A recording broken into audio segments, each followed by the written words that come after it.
Served with creamy Chipotle ranch all on a brioche bun, it's the chicken sandwich others aspire to be. Get the chicken sandwich perfected with the spicy chicken sandwich combo at a great price. Only at Lee's, famous for chicken.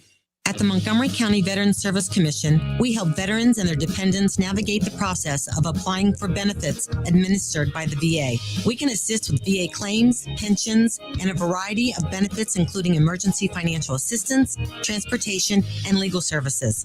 If you are a veteran or a spouse of a veteran, a wide range of services may be available to you, always at no cost to the veteran.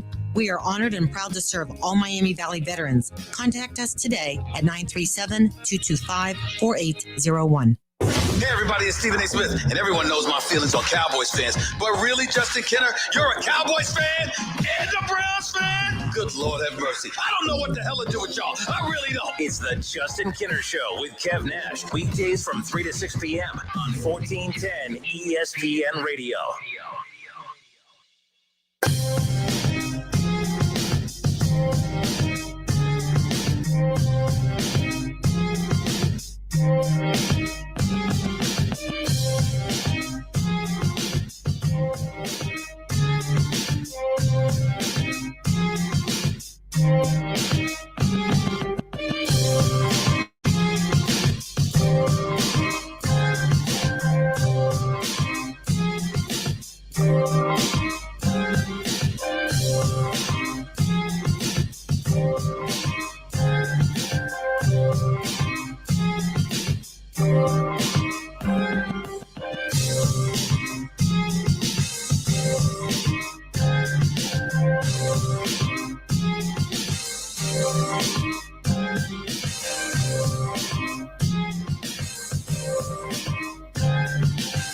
Happy Friday. It is the Justin Kenner Show with Kev Nash, live here on Dayton's ESPN radio station, 1410 Wing AM. Also coming at you live on Facebook and YouTube.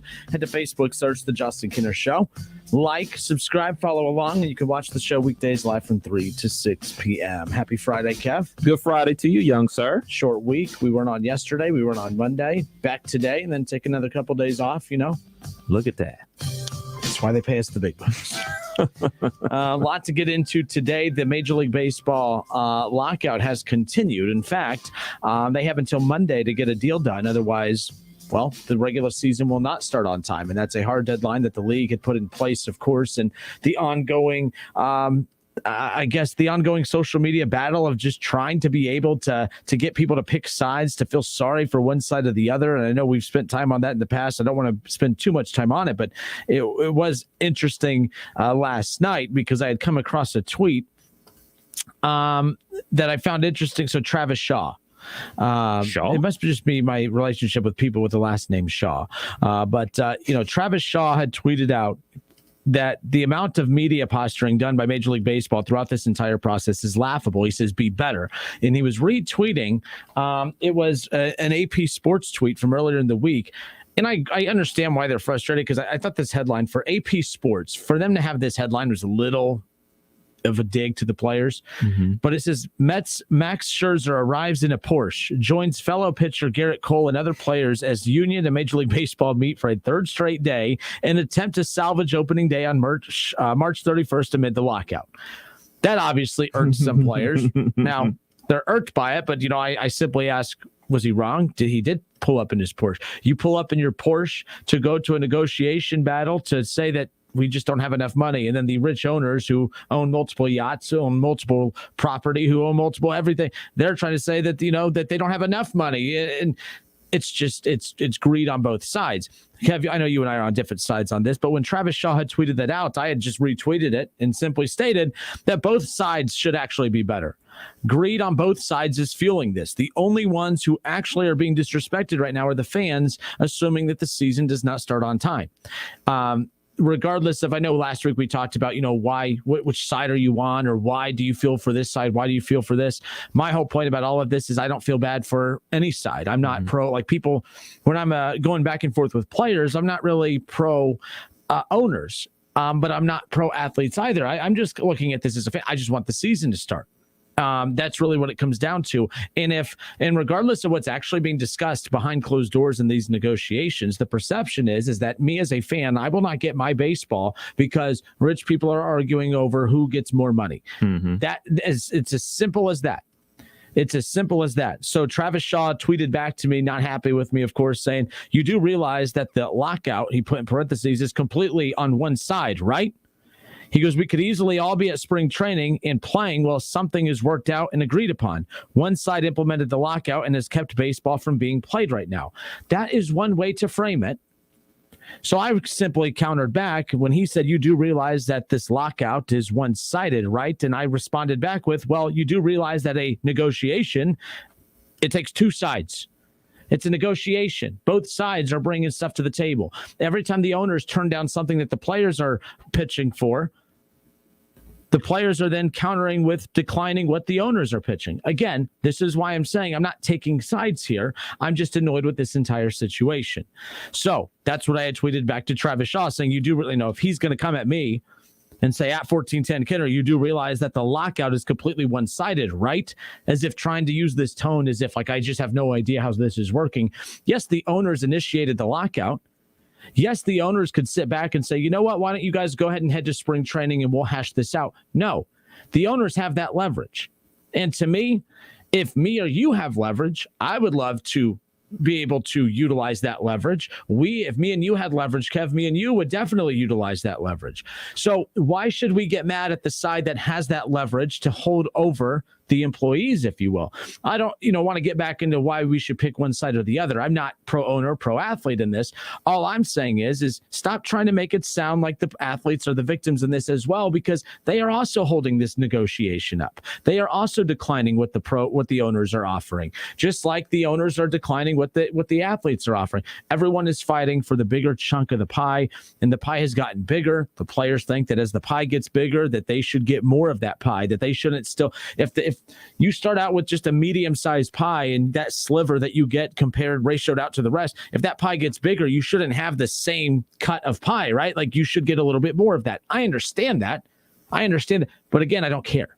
I don't care about how do you get it done. Just get it done. And now they're flipping it and saying, well, the owners, they initiated the lockout and then they ghosted everyone. They didn't even try to hold any kind of conversation for the longest time. And now they tried to use the clock of the regular season to kind of push the urgency button, if you will, in regards to all of this. So that's why I'm just frustrated, Kev, as far as that's concerned.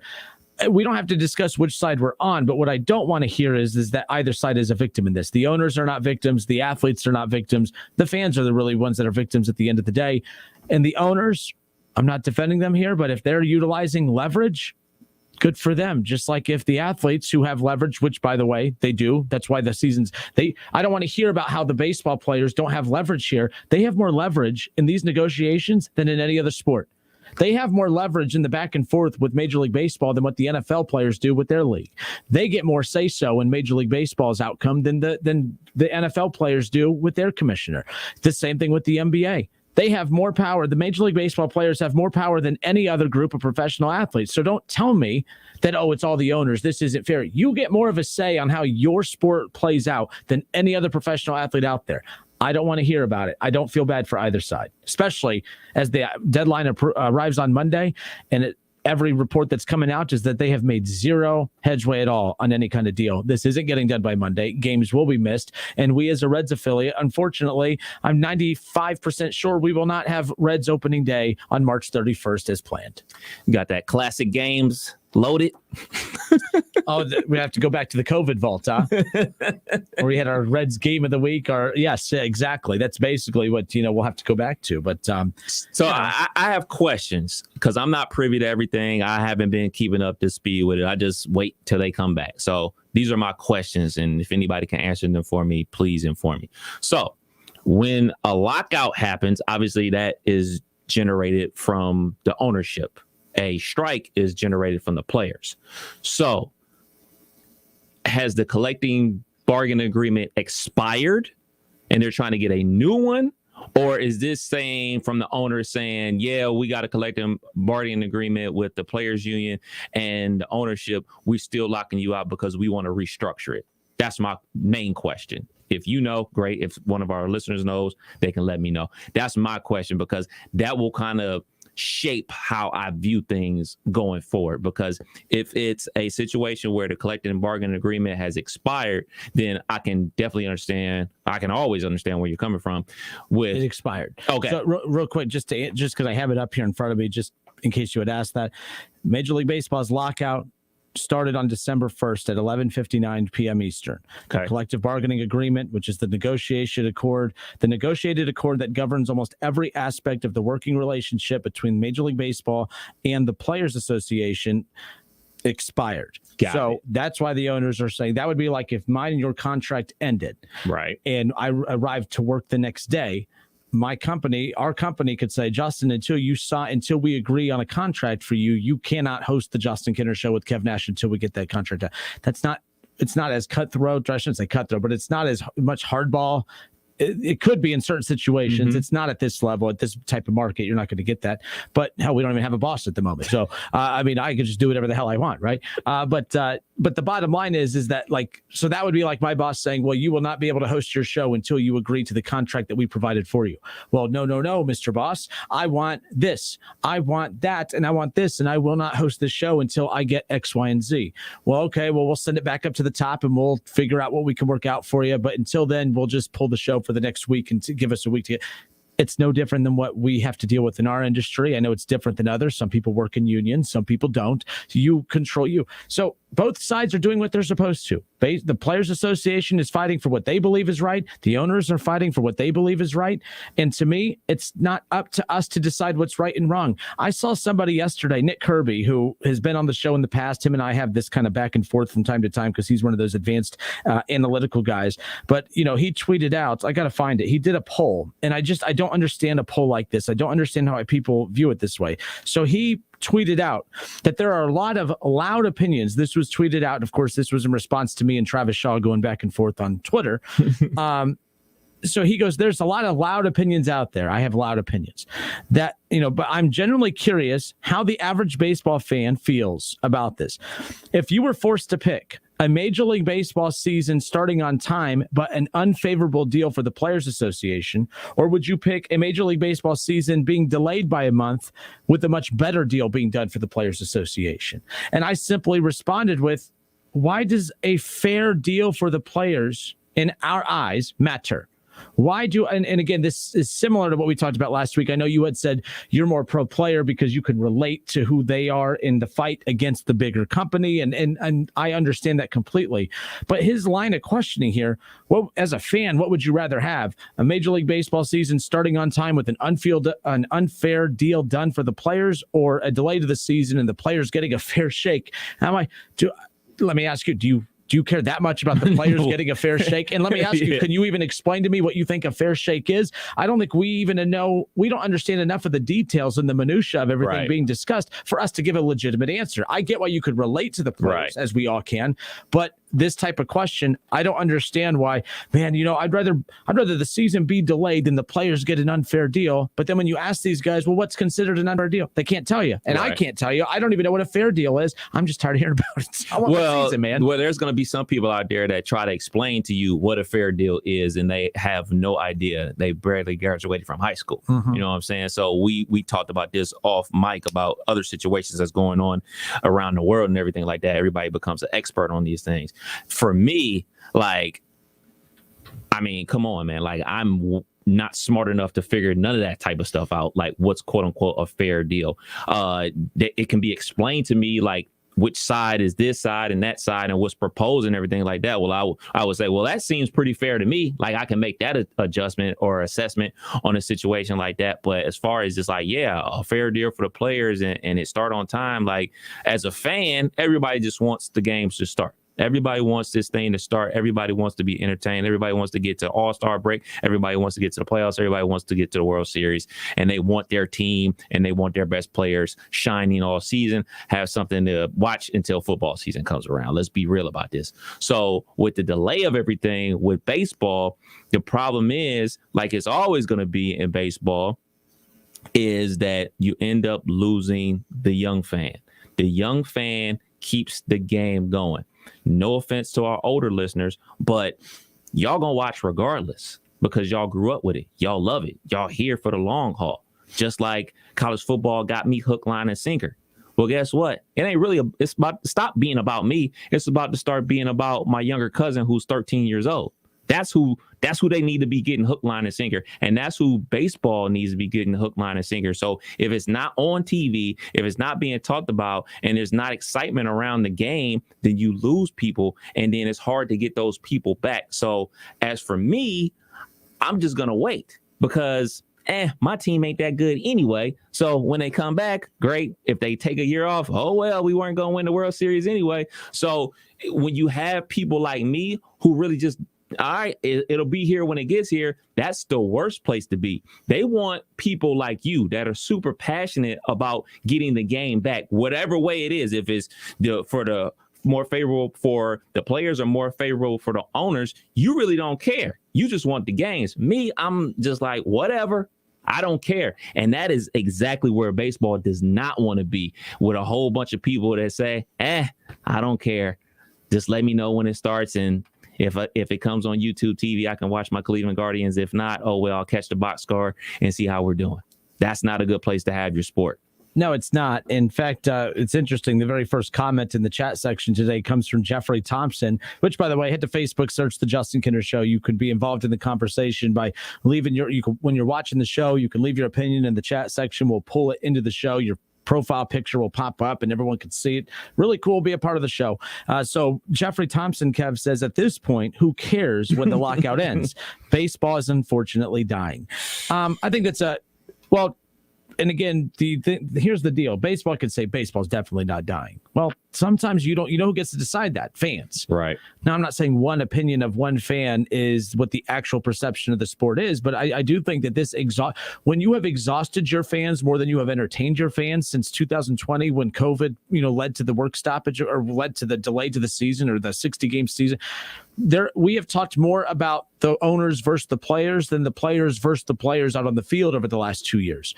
When the 2020 season did not start on time, spring training, of course, came to a complete halt because of COVID. Everyone went home. Everyone just kind of sat back and just kind of waited to see how things were going to kind of fall into place, once the COVID had taken over. Then it right away turned into this, the dramatic takes Blake Snell. Remember the quote from Blake Snell that, I'm not going to kill myself. If I'm going to kill myself playing this game, I want paid more. And it was just very dramatic takes, all while nurses are actually showing up on the daily without any answers to just how bad this virus could be or could have been or whatever you want to view it as. But that was very tone deaf to the to the fan base. I'm like, there are actual people who are risking their lives working in during this pandemic, and you have these rich millionaire baseball players who are saying, I'm going to make my millions playing, but I want even more millions now.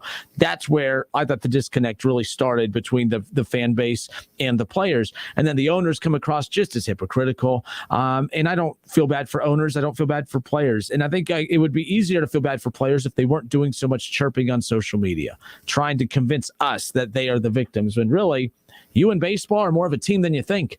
The players and the owners, they're more of a team than they actually think. They're all one.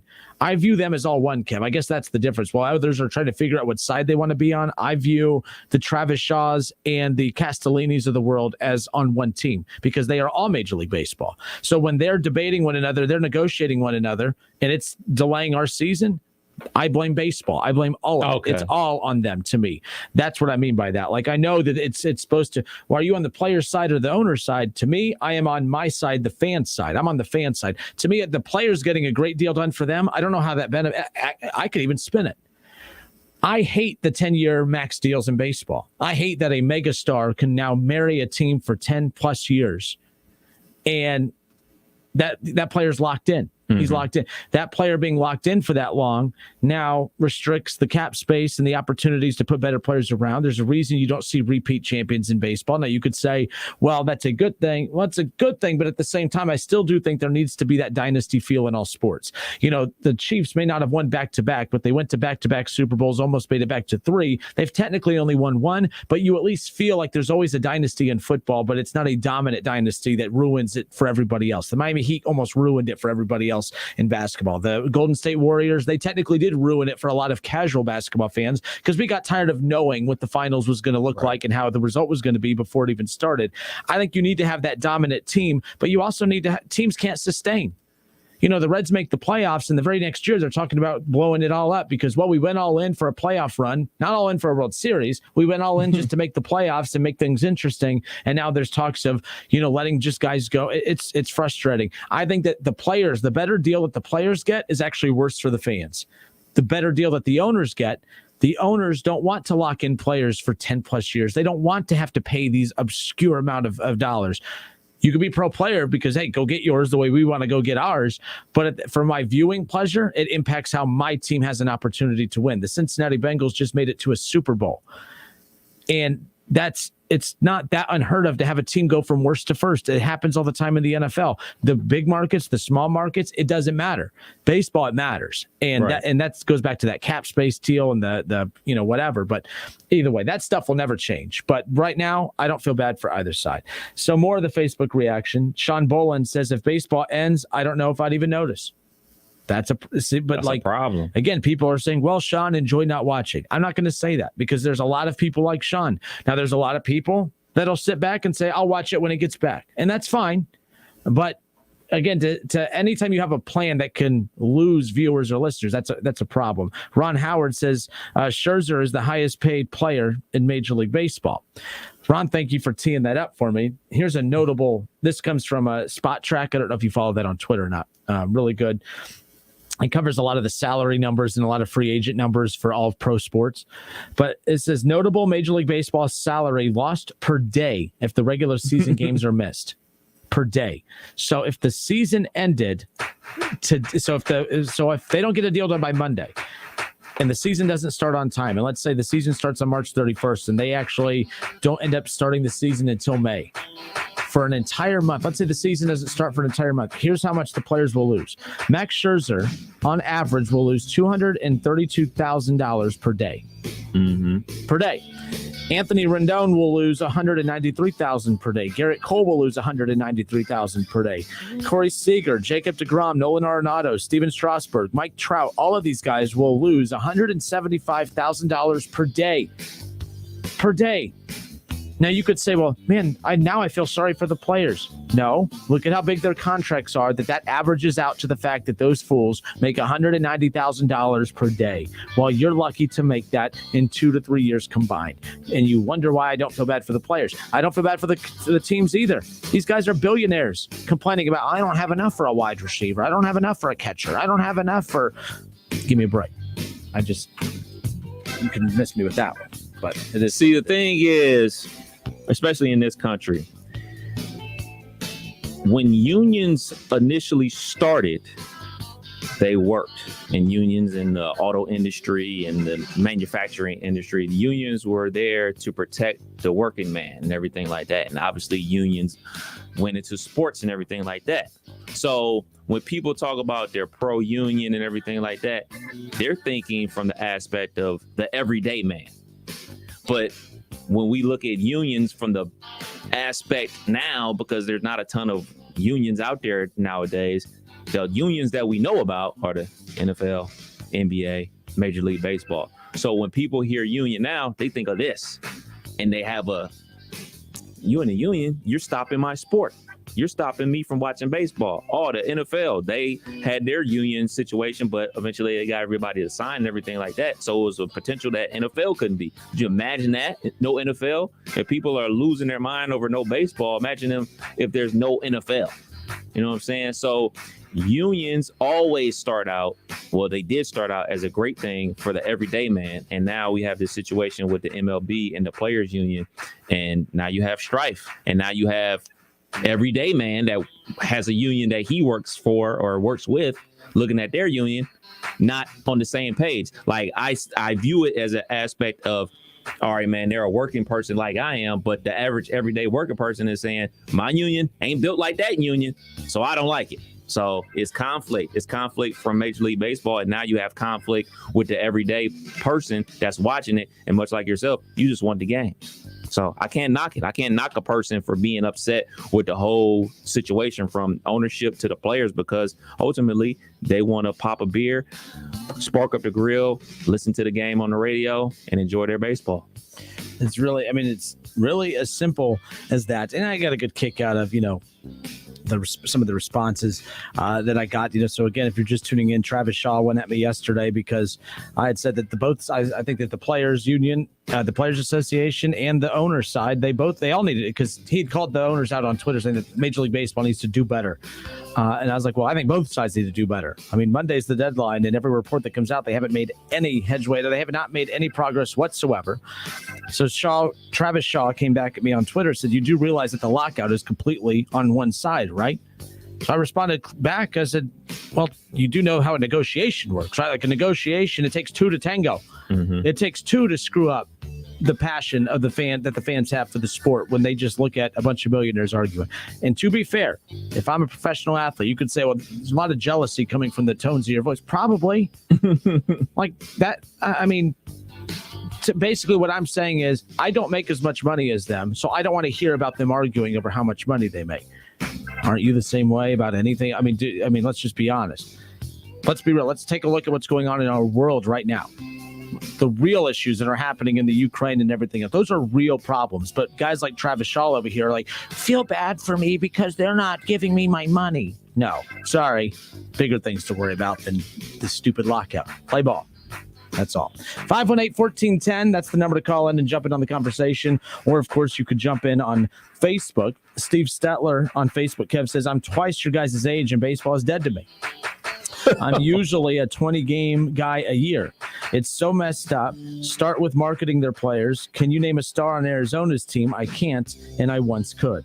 That's why I laugh every time I open up social media. They're like, what city deserves a baseball team? I saw someone today say the Reds, or I saw someone say Cincinnati. Like Cincinnati finally deserves a baseball team. I think I'm so tired of hearing about expansion in all of these professional sports.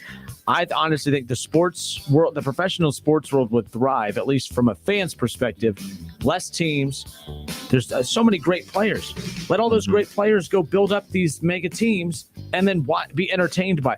Now you have too many teams, a lot of great players, but the market's saturated because you might have one or two star players on every team, but it's not enough to put a winning product out on the field. So that's what's frustrating. 518-1410, WWE wrestling fans, by the way. We'll have Paul Heyman coming up at the top of the hour, 25 minutes from now. We'll talk with him.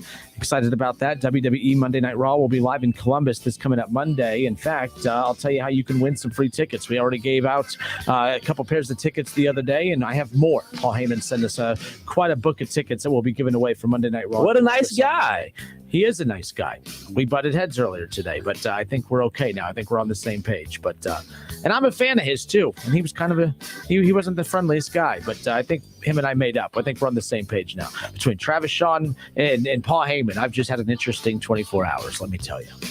We'll be back. Don't go anywhere. Check your emails.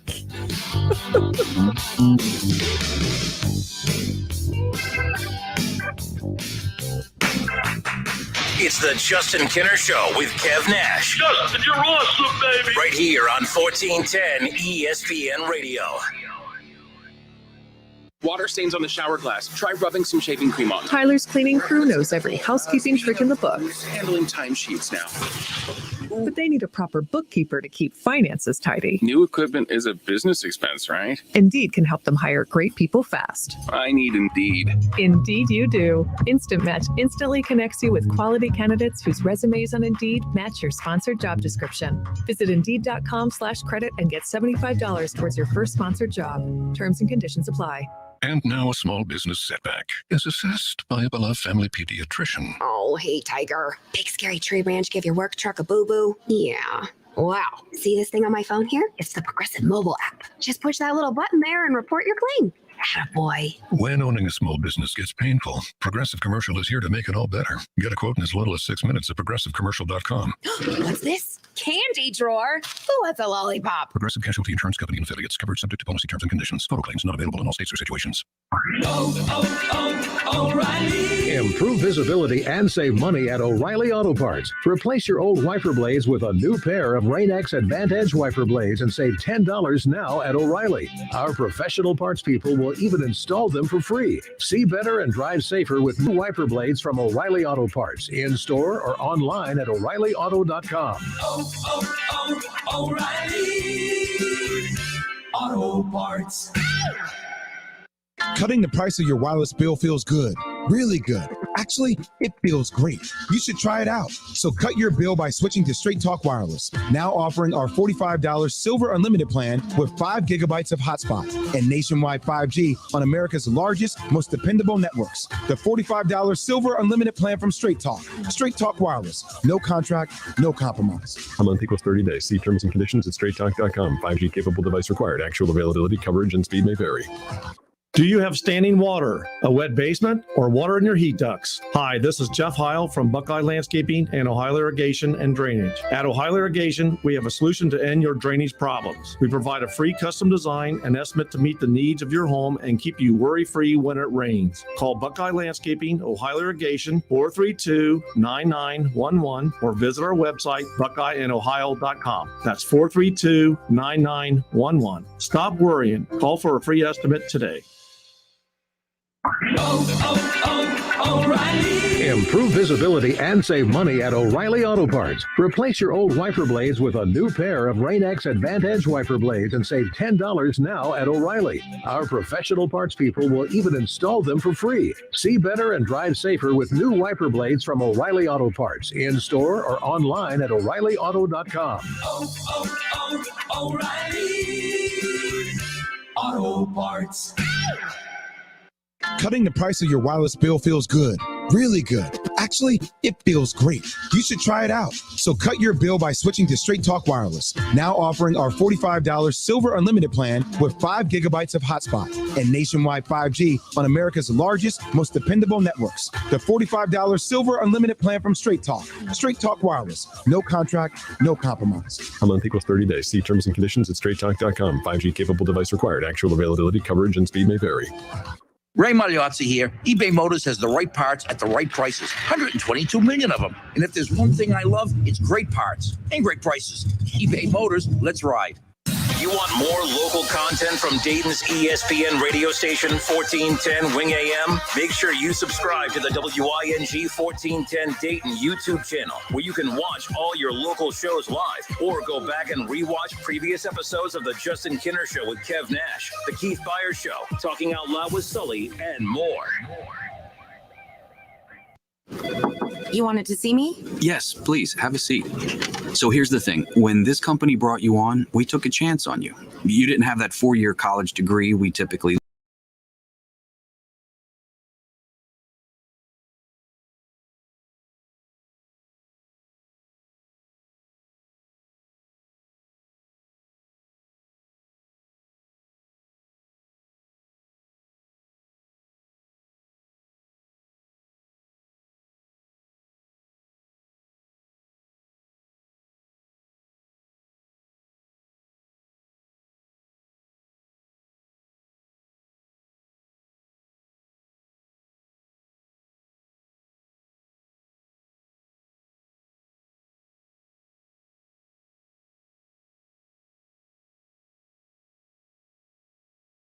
and train this great pool of untapped talent. Brought to you by the Ad Council and gradsoflife.org.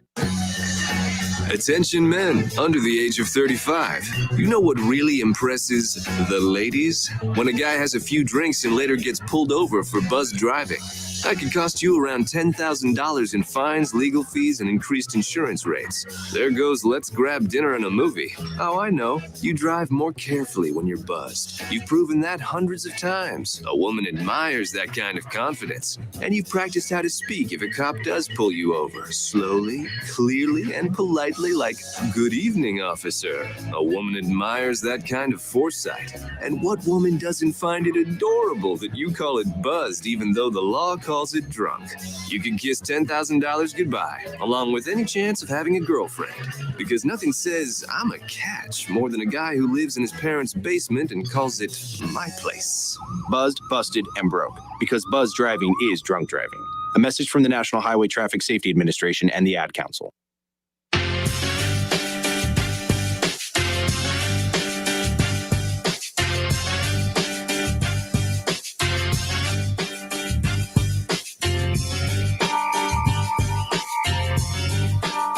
WWE's Paul Heyman joins us 18 minutes from now. We welcome you back. It's the Justin Kinner Show with Kev Nash, live here on Dayton's ESPN radio station, 1410 Wing AM. 518-1410, that's the number to call in and jump in on the conversation. Or, of course, you can head to Facebook and let your opinions be known about the topics at hand, and we'll pull your opinion into the show live. We talked about, of course, opened up with the, it doesn't look as if I had to put what little money I have on the table and a bet that the season starts on time, I wouldn't do it. If I had to put all my money on the table to bet that the season won't start on time, I'd probably be more likely to do that. It does not look like a deal is going to be done in time for the season to start on time. But then again, right now it's a staring contest, right? Mm-hmm. Who's going to blink first? And it feels like, baseball, the owners have the leverage. And I think it's one of those situations where, and you're going to get this in any business. And for us as just regular common folk to say that these bigger companies are wrong for how they go about it, the reason that they're successful bigger companies and make all that money, that they have a pool of money, that you are trying to fight for a pool of that money, it's because they know what they're doing. Now, it doesn't mean that it's always right, but they know what they're doing. Major League Baseball, to a certain extent, knows what they're doing, that they're going to fight for every dollar that they have. If they lose viewers in the process, they feel like if they can get the product that they feel like is what is best for what they are trying to demand in these negotiations, the viewers will come back. That's a strange game to play. But think about, what's the average age of an owner? They'll all be dead in 10 years anyway, right? Like, they're like, well, I don't need baseball. I don't care about the 15-year-olds or the 7-year-olds. As long as I got my money now, right? And then the athletes are saying, I only have a good 10 to 15-year window of a good, high-quality playing career. I need my money now, too. Both sides are in the right. But, again, we can relate more, as we've talked about with Kev. We relate more with the players because they're us in the battle against our jobs whenever we're fighting for a bigger chunk of the revenue, right? That's just how it works. Justin Smith, Kev, he says, well, let me make sure everyone can read it for those watching. Screw baseball. All of the cheating scandals. Now this, no thanks. And I'm glad he brought that up, because that's the other thing to consider too, is the only time the baseball ever seems to be on the front burner in big conversations nationally, not just on this small show in Dayton, Ohio, is if there's a scandal going on. If it's about steroids, if it's about betting, if it's Pete Rose betting on baseball, if it's the Black Sox back in the day, if it's a cheating scandal, if it's the Houston Astros banging on trash cans, sign stealing, if it's the pitchers putting gunk on a ball to get an advantage, of course. We only talk about baseball when there's a negative thing to talk baseball, Kev. Like, we never just say, man, we're excited for the upcoming season. Who do you think's going to win it all this year? We talk Reds because we're a Reds affiliate. But if we weren't a Reds affiliate, I don't think at any point Kevin and I would start the show, man, the Yankees Astros going to be a big year. No, but we'll talk Alabama football. We'll talk Georgia football. We'll talk about the Patriots. We'll talk about the Buccaneers. We'll talk about teams that aren't local because they're big draws. They are going to get you ratings in Dayton, Ohio, or they'll get you ratings in those local markets. They'll get you ratings anywhere. Baseball will not be a talking point that gets you ratings anywhere. And the only time it does is when we're talking about a scandal. We're talking about Hall of Fame voters who just don't vote, who won't vote guys in because of a personal grudge. We talk about it then. We talk about the guys that don't get into the Hall of Fame more than the guys that make it in the Hall of Fame. Scandal. We talk about the Astros. Why? Scandal. All right. We always talk scandal. It's not if it bleeds, it leads. If it cheats, it leads. Like, that's really what it comes down to for Major League Baseball. I think baseball enjoys it. We're talking about it. I think we'll talk about it for 2 weeks when the season starts, and then we realize our teams suck, and then we go on to talking about the draft and the Bengals offseason and what the Browns will do.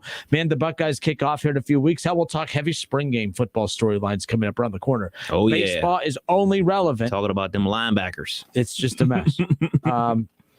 Scott Campbell says, isn't Justin Smith wearing a Pirates hat in that picture?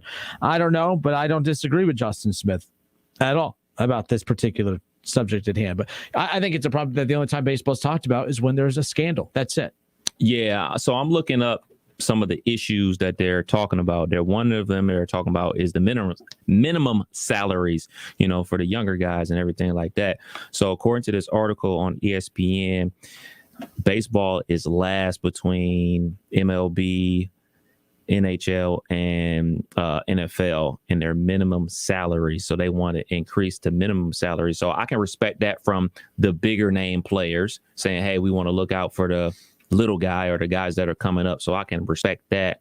Another issue they're talking about, in which, tanking seems like it's only a thing like in the NBA and in the NFL, but they're saying, according to the players, they're saying they're sick of teams tanking all the time and basically putting out minor league teams where there's plenty of major leaguers that are still capable of playing in the league, but they're refusing to sign them to teams. So, see, real quick on that, I'm glad you brought that up. I forgot to make a note of that today. Tanking in baseball. The end result of tanking in the NFL gets you Joe Burrow, Jamar Chase, and a trip to the Super Bowl within a 2-year window after winning 6 games in 2 years. The NFL tanking, there's an upside to tanking in the NFL. There's an upside to tanking in the National Basketball Association. You lose for a few years, you garner a couple top 5, couple top 10 draft picks if you're a good organization. I don't know if the Cavs are a great organization or not, but they've been able to come out on top and be kind of the poster child for what a rebuild should look like as far as building through the draft, right? There's at least, you could see light at the end of the tunnel of what a rebuild or what tanking does for NBA teams. Baseball, when you draft a player, you're drafting them for what they could do for you 6-7 years from now. I don't believe people tank for the same reasons that people tank in the NBA and the NFL. I think when we talk about teams tanking in baseball, I think we shouldn't use the term tanking in baseball. It's just about resetting the payroll. It's about, hey, how about we go? I honestly think that the owners in baseball, when they shed payroll, it's so that they can have a very light payroll. They don't want a lot going out. Right. They may not be making a lot as far, but you're making a lot, because think about this, the TV deals you're getting. If you're going to get, let's say, I don't know what the TV deal, I wonder what per team gets for that. Let's just say it's $5.5 million. That's low, but I need a number. B on that. B. Let's say they get $5 billion from the TV deal. Super. Do you want $5 billion? You want to spend a big chunk of that? Or as an owner, can you say, well, how about we get a couple years of this TV deal? We don't spend a lot of money on great players. We lose all while replenishing our farm system, and then we'll try to win again here in a couple years. And then if that doesn't work out, we'll start all over again. It's not tanking in baseball, Kev, with the expectation of getting star players in the draft and winning. To me, it's, tanking is them just stripping their payroll so they could save money for a few years and make more money that way. It's a business strategy more than it is an actual winning strategy, to where I understand why teams in the NFL tank. I understand why Hugh Jackson was in a position in Cleveland, if those reports are true, which it sounds like they're not. I understand why an owner of the Browns could look at Hugh Jackson and say, there's more upside to us losing this year than winning. We'll give you bonuses if you lose. That didn't happen in Cleveland, whatever, but it sounds like it happened in Miami. Mm-hmm. People are appalled that could happen. Well, I wasn't appalled, because part of me is like, well, that makes sense. When there's more of an upside for losing in the NFL at times than for winning and finishing at 8-8 and getting a middle of the line draft pick that's not going to help you out very much, it pays to lose. Get a franchise court. Look at the Bengals. You won 2 games and you got rewarded with Joe Burrow. You get rewarded to lose in football. Oh, the Cavaliers. Oh, you got rewarded. How many times, in the last 2 decades, you got LeBron James, the second best player of all time. I don't feel like having that debate today, so I'm just trying to get through this. LeBron James is the second best player of all time in the eyes of most, right? The Cavs lost. They got rewarded with LeBron James. That's crazy. It pays to lose in the NBA. It pays to lose in the NFL. In baseball, half the stars in baseball, they were not the number 1 overall pick. They were not the number 2, 3, 4, or number 10 pick. I don't believe tanking exists in baseball. I think it's owners being cheap, taking a few years off to basically keep to keep a surplus. They want a surplus for a few years as opposed to losing money on some years. That's how I view it. Yeah, and that's kind of like what this article is talking about. And they're saying, from the player's perspective, they're saying, well, I can still play. You're bringing up guys that aren't major leaguers, and you have major leaguers out there. So then people get upset when a guy that still has a lot of tread left on a tire goes to a contender, and then people are mad about that. Like, well, I was willing to still play, but they wouldn't sign me. So I went to them to go give me a World Series ring. Why not? So it's kind of like that back and forth.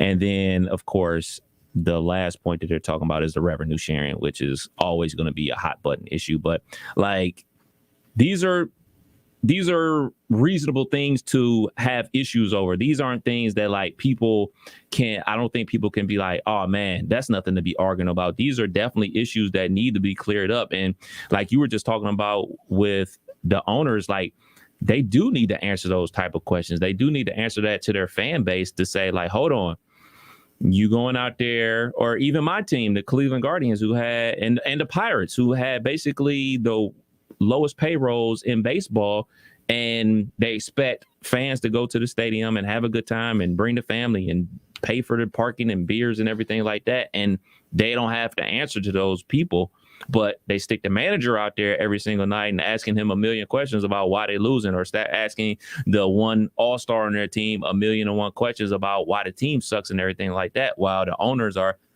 peeling off the greenbacks and everything like that to reset the numbers, while they don't get asked this.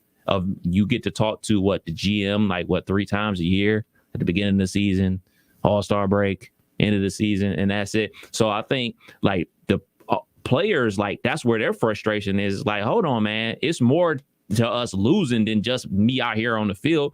If I'm a scrub on a scrub team, if I'm the best scrub on the team, why am I the one answering all these questions? So ask somebody else. Like, I think that's where the players' frustration comes from. My response is then don't sign with that team. Don't sign with that team. Like the managers that accept badge, like Brian Flores, good for him. He was put in a position where the owner was trying to get him to tank and be bad. And he said, no, I'm going to do my thing and I'm going to call you out for being crap. I'm going to do this. I love what Brian Flores did. I don't like when coaches like that do what the owners tell them, be a yes man, and then wait till it's all over before they start to complain. Like, good for him. He stood up to a team. More managers need to stand up to their team. Brian Price is a guy that ruined his entire career because he took over a situation that they were getting rid of they were getting rid of Brandon Phillips. They were getting rid of Jay Bruce. They were getting rid of Todd Frazier. They were getting rid of every star that they had. Brian Price takes over this team. They don't lose, or they don't win. And then people get mad and say he sucked as a manager. He did what he was supposed. They lost games. And then he's get mad afterwards because, they ruined my career. You took over a rebuilding team knowing the direction, and then you want to be the victim at the end and say that they didn't put you in a position to succeed. What did you think was going to happen? You were going to win with a AAA roster at major league level? That's not in a division with the Cubs and the Cardinals. That's not happening. And at the time, the Pirates were good. They had Andrew McCutchen and company. They were really good. So with all those things, as I said earlier, everything that they're fighting for, even for the average salary to increase for the lower end players. Again, that doesn't impact me as a fan.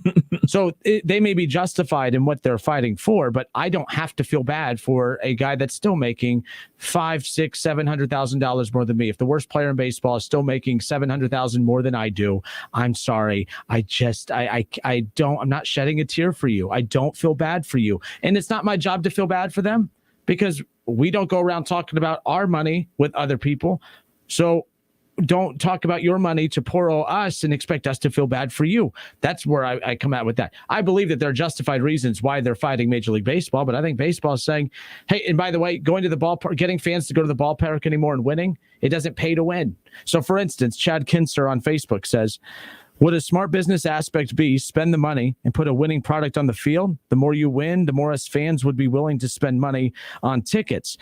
Back in the day, that was the case. The only way these owners and teams made money is you got to get people to go to games, right. Ticket sales, concession sales, jersey sales.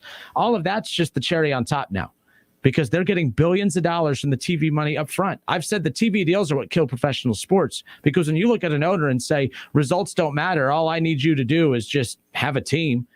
And here's the money from the media deal that we just cut. Congratulations. I don't need to be good. I get this money no matter what. Yep, it's your team. Here you go. There's no incentive to winning as far as that's concerned. As Donald Sterling. So back in the day with the Clippers, like he was in the number 2 media market, the number 2 team in LA, and still was raking in money, putting out a terrible product year after year. It wasn't until they got Blake and CP3 where they were actually a good team out there in LA. So yeah, I mean, sports ownership, like it brings in the bread, it brings in the money. And I mean, even with a team that's gone to NBA finals 4 straight years, Mickey Arison, who owns the Miami Heat, decided, I'm out. I got LeBron James. I got D-Wade. I got Chris Bosh. I'm not paying the luxury tax. I'm out.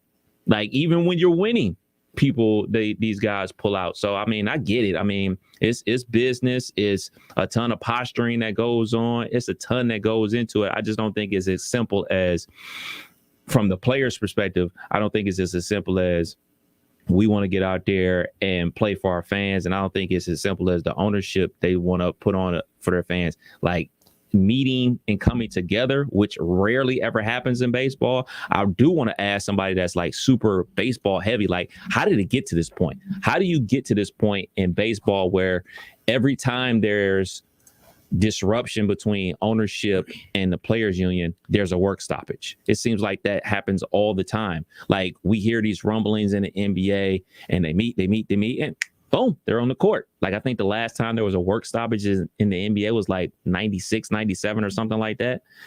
I can't remember the last time it was a work stoppage in the NFL. I guess this was when Byers was playing in the NFL or even before then. So how come this happens in baseball so frequently?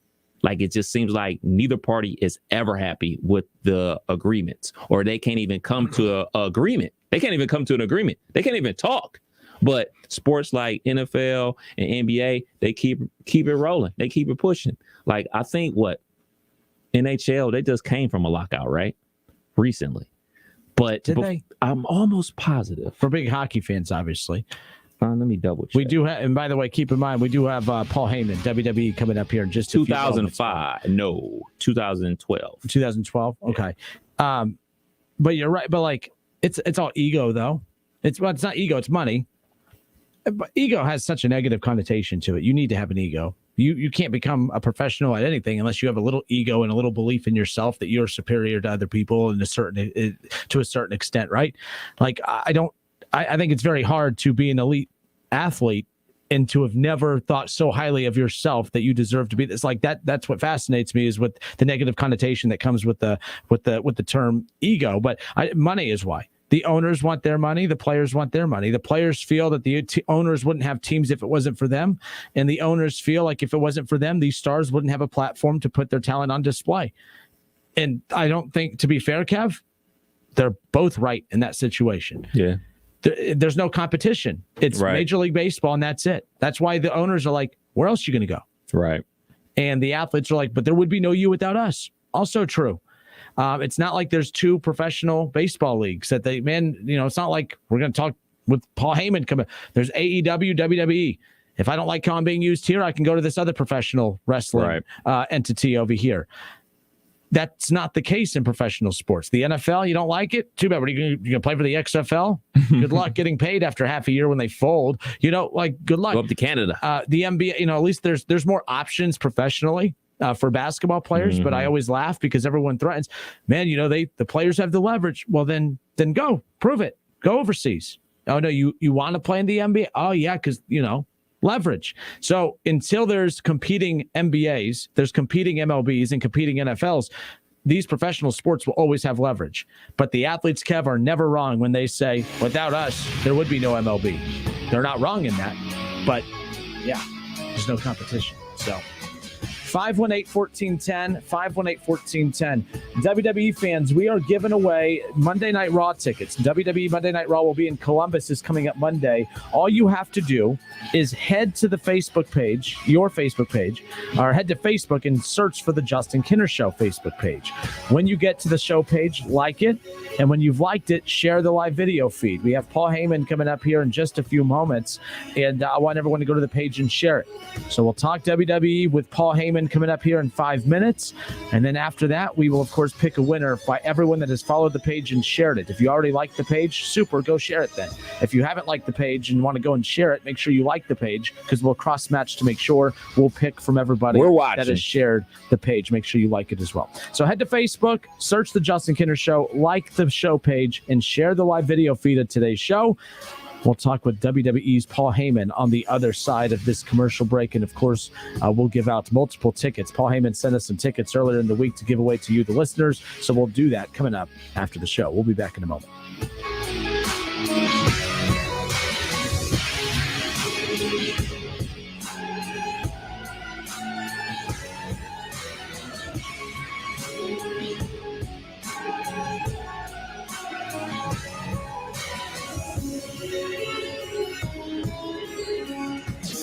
Justin Kinner Show with Kev Nash. Presented by Brad Mays with Home Experts Realty. Weekdays at 3 p.m. on 1410 ESPN Radio. Finding great candidates to hire can be like, well, trying to find a needle in a haystack. Sure, you can post your job to some job board, but then all you can do is hope the right person comes along, which is why you should try ZipRecruiter for free at ZipRecruiter.com/find. ZipRecruiter doesn't depend on candidates finding you. It finds them for you. Its powerful technology identifies people with the right experience and actively invites them to apply to your job. You get qualified candidates fast. So while other companies might deliver a lot of hay, ZipRecruiter finds you what you're looking for. The needle in the haystack. See why 4 out of 5 employers who post a job on ZipRecruiter get a quality candidate within the first day. ZipRecruiter, the smartest way to hire. And right now, you can try ZipRecruiter for free. That's right, free at ZipRecruiter.com/find. That's ZipRecruiter.com/find. ZipRecruiter.com/find. Exergen would like you to know about an important new study by the FDA. It confirms what the medical community has always known. Non-contact thermometers are not accurate, and they fail to meet FDA requirements for accuracy in labeling. With new strains of COVID on the rise, we can't afford to tolerate rampant false temperature readings from non-contact thermometers. Accurate temperature measurements are essential. You need Exergen thermometers because they are accurate and backed by over 100 clinical studies. Be sure, be accurate with Exergen. Learn more at Exergen.com. Amsoil, the #1 in synthetic lubricants since 1972. The Colonel here for Homestead Feed and Supply. Whether it's motorcycles, small engine, diesel, or high-performance gasoline, we got it. Come see us, Homestead Feed and Supply, 1833 North Dayton Lakeview Road, New Carlisle. Hi, this is Eddie Sorrell, Service Manager at Germain Honda of Beaver Creek, recipient of Honda's President's Award. When your vehicle needs service, we make it convenient. Open 6 days a week, including all-day Saturday. We also welcome same-day appointments and walk-ins as well. Our technicians are factory trained, and we offer a new state-of-the-art facility, clean waiting rooms, loaner cars, and free alignment checks as well. Ask for the $99.95 alignment special. Germain Honda Beaver Creek, Route 35, just east of 675 between Xenia and Beaver Creek. The Montgomery County Clerk of Courts Help Center brings the courthouse to the community with its weekly outreach programs to local churches, libraries, and community centers. We help you navigate the legal system. Find a location near you at courthouse2u.com. Brought to you by Montgomery County Clerk of Courts, Mike Foley. Hey, here to tell you about my friends at Cordell Transportation. They're now hiring Class A CDL drivers and offering a $5,000 sign-on bonus. That's right, a $5,000 sign-on bonus, home daily, dedicated lanes, and no-touch freight. Brand new equipment as well, medical, dental, vision, and company-paid life insurance. Call Cody right now. Apply online at CordellTransportation.com. Cordell Transportation, driven to succeed. Kelly Blue Book Instant Cash Offer is an offer to buy your car. Enter your vehicle ID info, answer some questions, then get an obligation offer to sell or trade it. For all of the hits, KBB.com it. The Justin Kinner Show with Kev Nash. Presented by Brad Mays with Home Experts Realty. Weekdays at 3 p.m. on 1410 ESPN Radio.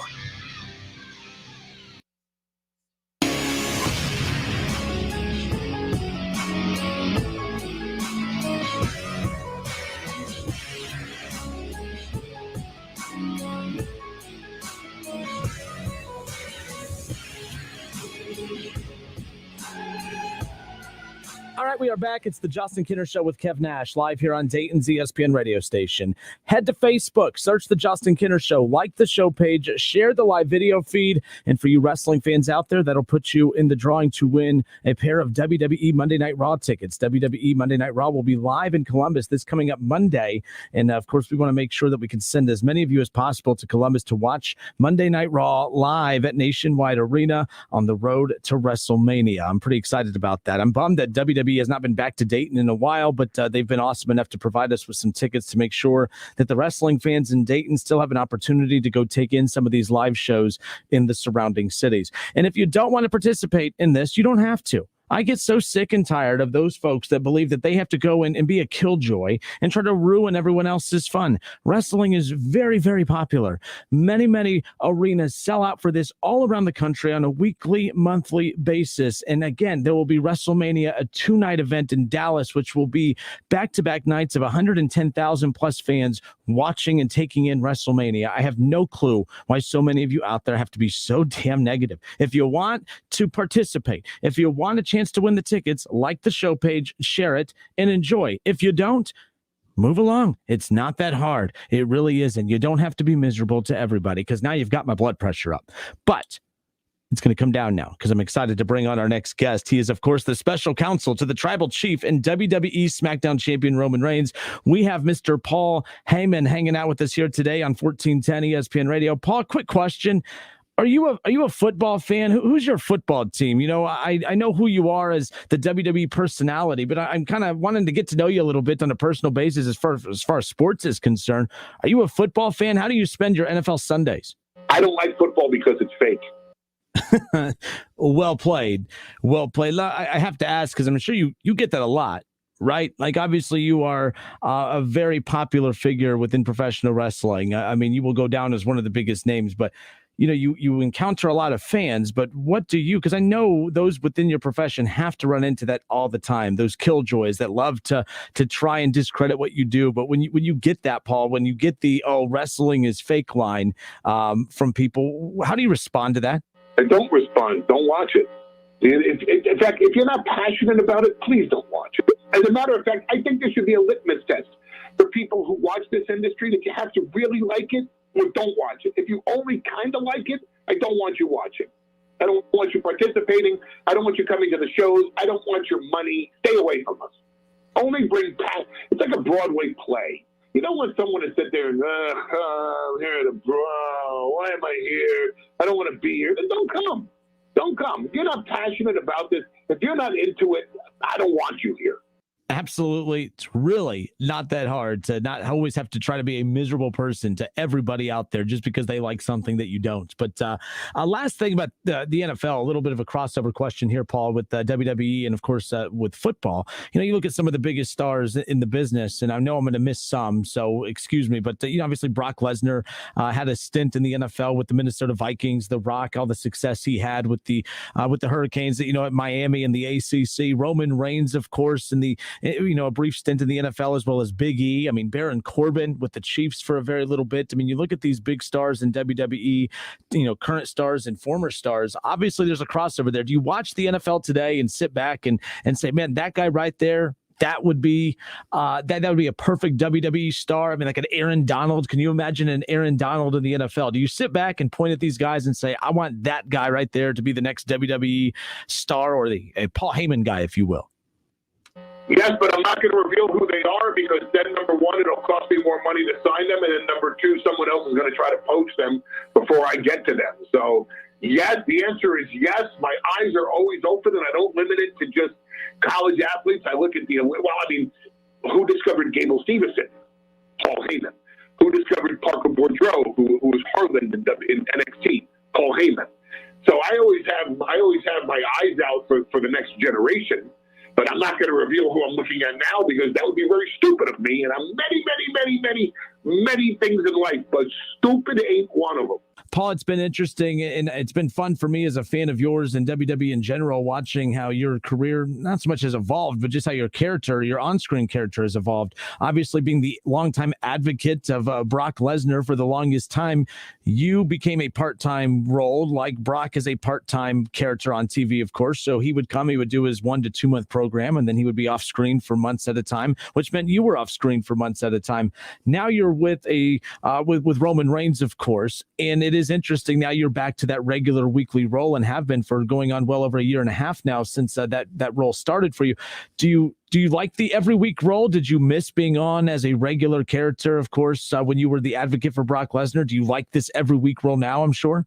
I think it speaks well for both Raw and SmackDown, and that they have benefited from the presence of the special counsel, Paul Heyman, that the tribal chief Roman Reigns can be represented everywhere in WWE. And I think it benefits the audience as much as it benefits the programming to have us this accessible. No, I agree. And this is coming from one of the biggest WWE fans out there. I mean, like your work on both shows. If there's Paul Heyman on Raw and SmackDown, that's a great thing. That's what's best for business, if you will, obviously. And, you know, me being a fan, of course, I definitely look forward to those segments that you are a part of. I'm actually really hoping that you're going to be a part of Monday Night Raw in Columbus this coming up Monday, but we'll talk about that around the corner. Your work with Roman's been fascinating, by the way. You know, I'm just so used to seeing you and Brock together. So I'd love that element of this build to this WrestleMania 38 match between Brock and Roman Reigns. Before we get to the build to that match, though, when did the possibility of you and Roman working together become you know, a reality? You know, I know you've been working together for a year and a half, obviously, but I am kind of curious. Was it something you pitched? Did they pitch it to you? At what point did Paul Heyman, Roman Reigns, the duo, when did that become a possibility, or when was that really initially talked about? When his father, Sika of the Wild Samoans, brought a 3-year-old Roman Reigns into the locker room in Panama City, Florida in 1988 when I was working for Continental Wrestling Federation, and a 3-year-old had more charisma than everyone else in the locker room. And I looked at Sika and said, I'll sign him right now. Paul, you've become one of the biggest stars in WWE, obviously, just because of your ability on the mic. And not forget WWE, just in all of professional wrestling in general. But your work on the mic is top notch. You don't need me to tell you that. You know that. That's why you're on with us here today. I actually think when your time in WWE or professional wrestling is up, I think you'd be a killer sports radio host or just any kind of sports talk or just talk radio in general. But what is the art to a promo for you? Like when you are building or coming up for creative for a promo to help build a program, whether it's Brock and Roman at WrestleMania or whether it's for CM Punk or some of the big stars you've managed in the past, does it just come naturally to you? Is there a direction? Is there people that kind of guide you in a certain direction? What goes into putting on a Paul Heyman promo? Well, I have an idea in mind as to what I'm going to sell and to what point I want to make. And, you know, my father was a trial lawyer. He was a personal injury attorney. So he always had a core argument that he wanted to present to the jury. And I look at the audience as my jury, and I'm trying to sell them my perspective on why this is something interesting that's worth their money and their time. You know, there's an old checklist regarding trying to sell a ticket or trying to sell a pay-per-view or a streaming subscription. Who are these two people? Why are they fighting? And why should I care enough to pay to see it? Now, I can sell you on that and give you a different reason every week or every time that I appear on television and I've done my job. I'm also very cognizant of the fact that it's an interactive audience. So that promo can go anywhere the audience wants to take it. And it's my job to not only ride that ride along with them, but to navigate our trajectory into where I want to take the promo. So if the audience wants to play with me, I'm a gunslinger. I'm ready to play with that audience. I'm ready to take on 20,000, 40,000, 60,000 people at a time on live television, and I have a pretty damn good track record of doing that because I like to play with the crowd. I enjoy an interactive crowd. I'm not here to just speak in a spoken word soliloquy, and people go, "Oh, thank you very much, Mr. Heyman. We love listening to you." And if they want to bring it, let's go. That's an adrenaline rush that you can't find anywhere else in life. So I'm happy to take them on. I enjoy that rush. All right. Well, the next big program you, of course, are building up to Roman Reigns, Brock Lesnar, champion versus champion at WrestleMania 38. And if you don't mind, just kind of take us into the historical significance of this rivalry. I mean, wrestling fans, we are obviously, we've enjoyed some of the biggest rivalries in sports for decades and decades now. Talk about how significant this one is when it comes to sports entertainment. Roman Reigns, Brock Lesnar, right up there, of course, with the Cenas and Rocks, and of course the Rock and Austin versus McMahon. Where does this one fit into the historical relevance of WWE professional wrestling history? The biggest box office attraction of all time. Who is the undisputed top star in WWE? The Tribal Chief Roman Reigns, the undisputed Universal Heavyweight Champion, the greatest Universal Heavyweight Champion of all time, the longest reigning Universal Heavyweight Champion of all time. Last year, WWE, for the first time ever, grossed $1 billion. You look at the gross receipts, you look at the net receipts, and you understand we're in the biggest box office period in WWE history. Who's the biggest star? Roman Reigns. Who gets the credit? Roman Reigns. So this is the biggest box office feud, storyline, rivalry of all time, and Brock Lesnar is welcome to participate in it. All right, well, good stuff. WWE Monday Night Raw live in Columbus. This coming up Monday night, Nationwide Arena. And, of course, we are officially on the road to WrestleMania 38. Paul Heyman, the special counsel to the Tribal Chief and WWE SmackDown champion Roman Reigns, good enough to hang out with us here today on the Justin Kinner Show with Kev Nash. Paul, we're going to be giving away all the tickets that you guys had sent to us for the show on Monday night. But for those who have never been to a WWE live show, especially Monday Night Raw of our shows, talk about just how significant it is to be able to take in your first WWE Monday Night Raw experience. You never know what to expect when you go to Monday Night Raw. That's the beauty of the show. You don't know. And it's WrestleMania season, which is chock full of surprises. What you're going to get is a worldwide television show that's going to document for history the audience's reaction to what we put on. So if you want to be part of history, if you want to be part of something that's special, if you want to be part of the most exciting time of the year in WWE, it's right there for you live in front of your very eyes to be part of interactive participatory history right there in your hometown this Monday night. What more could anybody want? Paul, thanks so much. Appreciate your time, and we'll have you on again soon. Yes, sir. Listen, stream, watch. It's the Justin Kinner Show with Kev Nash right here on Dayton's ESPN Radio, 1410 Wing AM. ESPN 1410 Wing AM weather. This afternoon will be cloudy, a high near 33. Tonight's going to be mostly cloudy, a low near 20. And tomorrow's going to be partly cloudy, a high near 40. I'm Pete Spivak for 1410 ESPN Radio. Weather brought to you by Cullet Propane, keeping utilities simple and families warm since 1952. See how and more at culletpropane.com. Exergen would like you to know about an important new study by the FDA. It confirms what the medical community has always known. Non-contact thermometers are not accurate, and they fail to meet FDA requirements for accuracy in labeling. With new strains of COVID on the rise, we can't afford to tolerate rampant false temperature readings from non-contact thermometers. Accurate temperature measurements are essential. You need Exergen thermometers because they are accurate and backed by over 100 clinical studies. Be sure, be accurate with Exergen. Learn more at Exergen.com. Many Vietnam War veterans were unknowingly exposed to dangerous chemicals impacting their health and quality of life. There are now expanded benefits for veterans exposed to Agent Orange. Veterans with Parkinsonism, bladder cancer, or hypothyroidism who previously applied for VA disability compensation but were denied should reapply and might be eligible for retroactive compensation. Exposed veterans who have not yet applied should consider filing a new claim. For assistance, call Montgomery County Veterans Service Commission at 937-225-4801.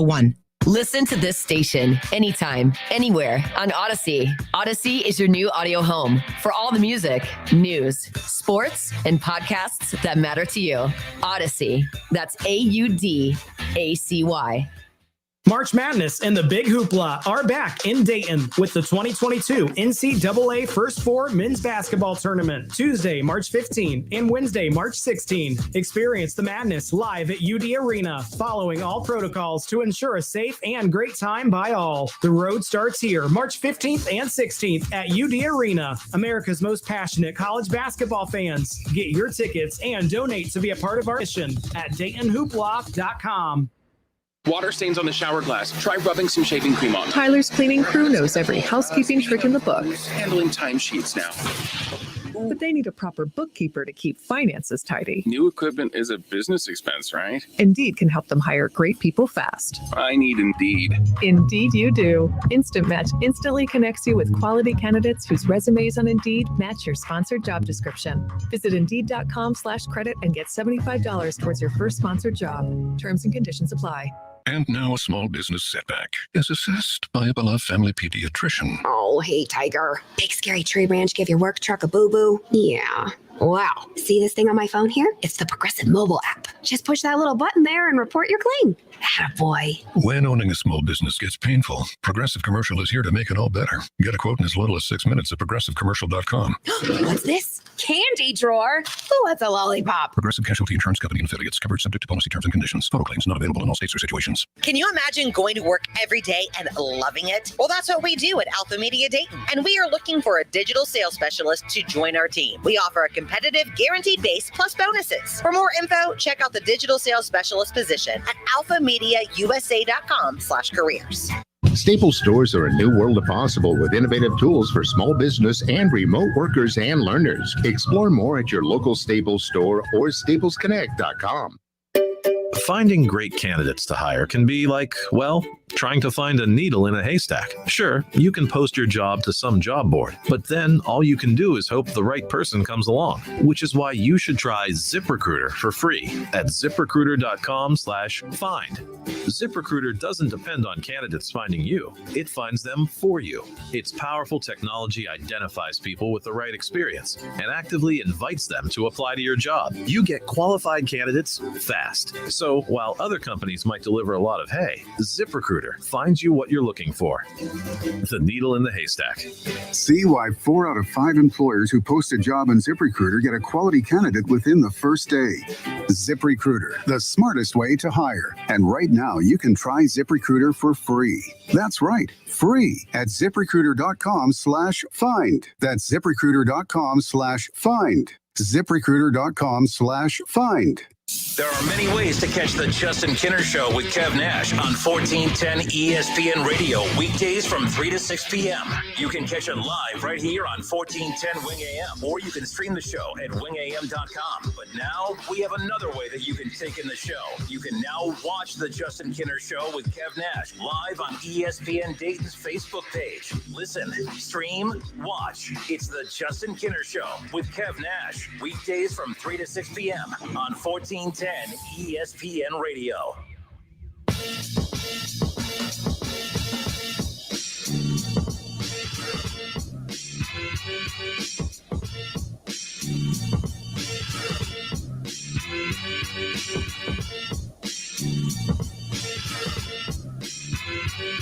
All right, we are back. Justin Kinner, Kev Nash with you here on 1410 ESPN Radio. Share the live video feed now on Facebook. Like the Facebook page if you want a chance to win a free pair of tickets to WWE Monday Night Raw, which will be in Columbus and Nationwide Arena this coming up Monday night. Sean Bolin, you're bringing up fake wrestling, not UC hoops, only football when they're relevant. Okay, first of all, you have every right to not like wrestling, but you know how dumb you sound when you come at me and say fake wrestling, UC hoops. Like that was the counter. I could see if someone said, you know, Dayton, we want to hear more about Dayton's at-large opportunities. Wright State got a big win last night. Ohio State held off Illinois last night. What a game. And you come at me with Cincinnati hoops. Really? Does anyone around here give two flying fill-in-the-blanks about Cincinnati Bearcat basketball? And I'm fine that you do, but don't rip me for what I'm talking about because you don't like something and then expect your feelings to matter if I come back and say I don't care about what you wanted us to talk about. And then he comes back with trash. It's fine. It is. What did Paul Heyman say about not coming to the show? Don't go. And I say the same thing about the show. If you don't like me, don't listen. It's that simple. Plenty of people that will listen.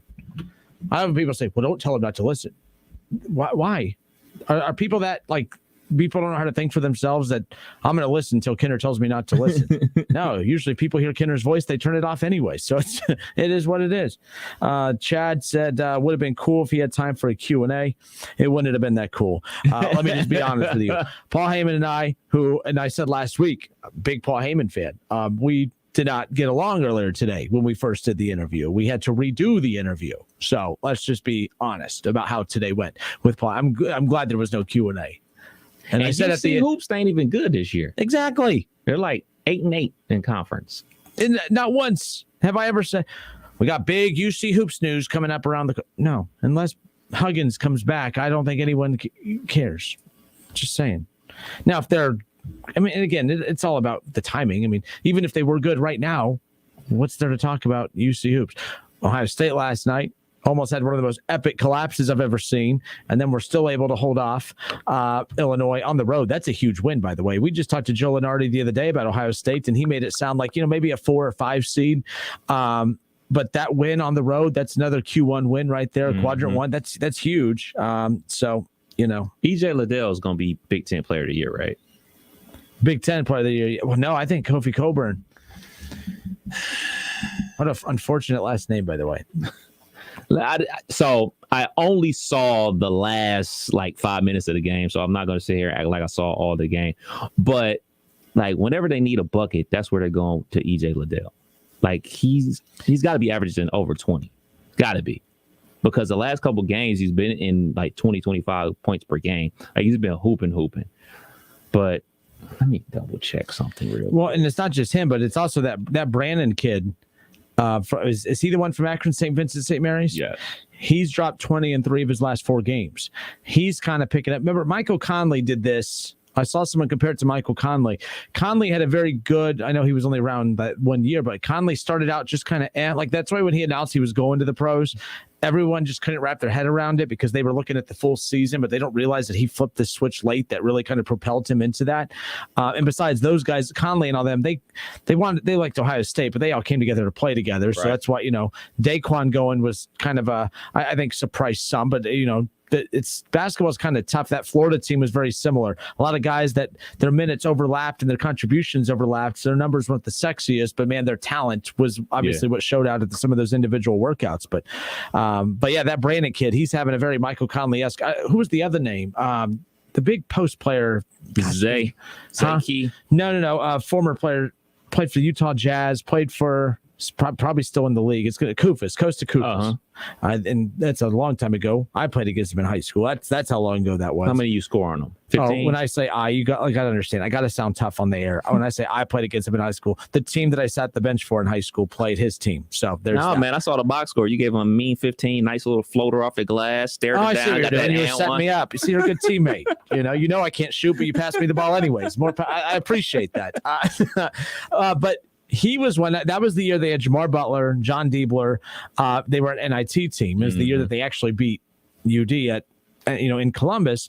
But that was a year where Koufos didn't have the best of years, but then that NIT run, he just went off, averaged 20 plus points, and then he became a lottery pick right off the bat because of that NIT run. I go, well, the best thing is they won that NIT title, and it's because of him, but that also sucks because we were talking about getting him back a year later for another year, but he played his way into the NBA. But no, they have depth or whatever. Holtman's done a great job. He's done a fantastic job, but I feel like with Holtman, Kev, there's going to be a ceiling for Ohio State, and it's always going to be that 3 to 5, 6 range in the tournament. You're going to get a win or two. You'll get to some Sweet 16. I need to see what this team does in the tournament. I thought they were really good last year with Washington and those guys. It stinks that they were upset in the first round, but I feel like that's who they are with Holtman. Always going to be top 25, always going to be a top 5 team in the Big Ten, always going to be good enough to make runs in the tournament, but they're just going to be a hair short of the best teams in college basketball. Yeah, for sure. But the thing about it is he's still recruiting at an elite level. And with a team that this deep right now, you're expecting guys, you're expecting EJ Liddell probably to go pro after this year and everything like that because he tested the waters last year. But they're going to be bringing in more talent again to replace that, quote unquote, higher caliber talent, based off of star ranking. So, you never know. You never know in basketball, man, especially with the transfer portal, you might be able to snag a dude that we've never heard about. That's a knockdown shooter and everything like that. So he does a tremendous job because, it's a ton of guys on this team that gets playing time. That really doesn't happen in college basketball. Normally you got your 7 guys as you play, but coaches out here playing 8, 9 guys still. It's February and 9 dudes are getting minutes in basketball games. That just doesn't happen too often. No, it doesn't. And that's and you're right about the recruiting for him as well. And he's doing a lot of in-state recruiting, which is what I loved about Mata and the early goings of Mata. I know Thad was able to get some key pieces here and there from the state, but really when they were making those Final Four appearances, a lot of those were with Ohio guys. A lot of that was with, obviously your John Dieblers, your William Bufords, your Jamar Butlers. There was a lot of Ohio guys on those rosters, your Sullingers and all that. That's what made those Ohio State teams so fun, is because of the fact that they had so many Ohio-based guys. And that's what you're seeing a little bit of with Holtman, but Holtman does a good job of recruiting the area. I know there's a kid at Wayne that he's looking at, and I feel bad because I'm disrespecting this kid because literally had his name and it just Laurent. I can't remember his last name. We'll get that. I want to make sure we say that kid's name. But I mean, Holtman's been up here looking around at some players as well, which is pretty dang cool. So speaking of basketball, though, Laurent Rice. Laurent Rice. Yes. We're 2 weeks away, by the way, from the Top Gun Showcase. By the way, Eric Horseman with the president founder of the Flying to the Hoop High School Basketball Showcase. Something very. If you notice, there was a lot more Ohio teams in that this year. I don't know if that was because of COVID or if it's going to be more Ohio team centric moving forward. I don't want to speak on behalf of Eric. I would like to think that was because of COVID, just not being able to get as many out of state teams. Remember, COVID was, just it was really bad around that time that had tipped off. But we're 2 weeks away from the Flying to the Hoop Top Gun Showcase, March 12th through the 13th. That's going to be at Vandalia Butler High School, which, if I'm not mistaken, I think that's where the Flying to the Hoop originated from. But year one of the Top Gun event saw Monty Bates, now at Memphis, and he was with Ypsi Prep, of course. When they head-to-head with Ron Holmes last year, who was just killing it at UD. We'll get to some UD stuff in a moment. So last year you saw Ypsi Prep and Compass Prep go head-to-head. You got to see Deron Holmes. Of course, you got to see Amani Bates, who's at Memphis. And again, it was one of the event's biggest games. This year there's even more talent. As of now, 4 of the 8 teams participating are ranked nationally. You have Link Academy, Compass Prep, SoCal Academy, Hillcrest Prep. All of them are ranked nationally. Link Academy, number 2 nationally. Wow. So there's some big-time teams coming for this Top Gun Showcase. Again, Saturday, March 12th and Sunday, March 13th. So make sure you head to that website to be able to order your tickets and everything along those lines. We will tweet that out and make sure everyone has an opportunity to get that information. But Eric Horseman, he's always said if they build it, they will come. And they did that with the Flying to the Hoop, and they're doing it now. This is more national team centric than it is Ohio team centric. And I think that's why I wasn't sure if that's why you thought we saw more Ohio teams to Flying to the Hoop this past year. Well, either way, it's a great event. If you're supporting local kids, it's awesome. And if you're trying to go see the next NBA talent, it's even better. You know what I'm saying? So like you said, it originated, the first year was out there at Vandalia. So having 2 events like that each year now is just even better. College basketball news for the Dayton Flyers. Dayton's Elijah Weaver is going to have wrist surgery. The redshirt junior will miss the remainder of the season. The University of Dayton has announced that Elijah Weaver, a guard on the men's basketball team, will have surgery to repair an injury to his left wrist. The surgery has been scheduled for Friday, March 4th, and Weaver will miss the remainder of the 2021-22 season. He's 6'6". He's a redshirt junior from Cocoa, Florida.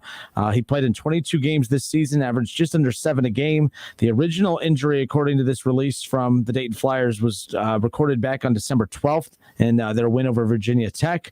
But during a 10-play, Weaver missed 4 games and averaged about 3 1/4 during that stretch in the 10 games of action that he saw. Obviously, this injury is key. I don't think we'll see Elijah play again with the Flyers. There's some other stuff that I'm like, I know that's happened with him that I don't think he'll be back. Look, they've got a lot. He came from USC. He transferred from USC. There was a lot of high hopes for him. But the thing is, I thought a lot of those transfers that were coming in were to fill some holes. Obviously, this was a super young roster. You want to take advantage of the transfer portal. I think some of these kids will transfer out after this year, no matter how good of a season that they end up finishing with, already at 20 wins. I don't think many people thought when they started out 1-3, Kev, that Dayton would be at 20 wins with a couple games remaining. But that's where they're at. But the Weaver situation at UD is interesting, but that's how much Anthony Grant's turned this team around, that you could lose Weaver for the rest of the year. And I'm kind of going to go out on a limb and say I don't think that that's going to impact them all that much. Obviously, depth, you want guys like that to come off the bench, but I don't think this is as big as a blow. I hope it gets better, by the way. I'm not trying to be that cold-hearted. I just don't think that the loss from him from a basketball perspective is as impactful as what many would have thought maybe to start the season. You will hope that even if he's not playing, he's still providing leadership in the locker room, still giving guys good practice habits at the practice and everything like that, showing up, being a good teammate and everything like that, because, those type of things go a long way for next year. I know with the transfer portal, it's a lot of things that people don't know about next year, but the thing about it is somebody got to come back. Somebody's going to be back. Everybody's not going to transfer. Everybody's not going to go pro. So you want to still build good team habits, and somebody that's out for the season, they could just bail. You know what I'm saying? They could bail and go back to their hometown and prepare for whatever the next journey is going to bring them and everything like that.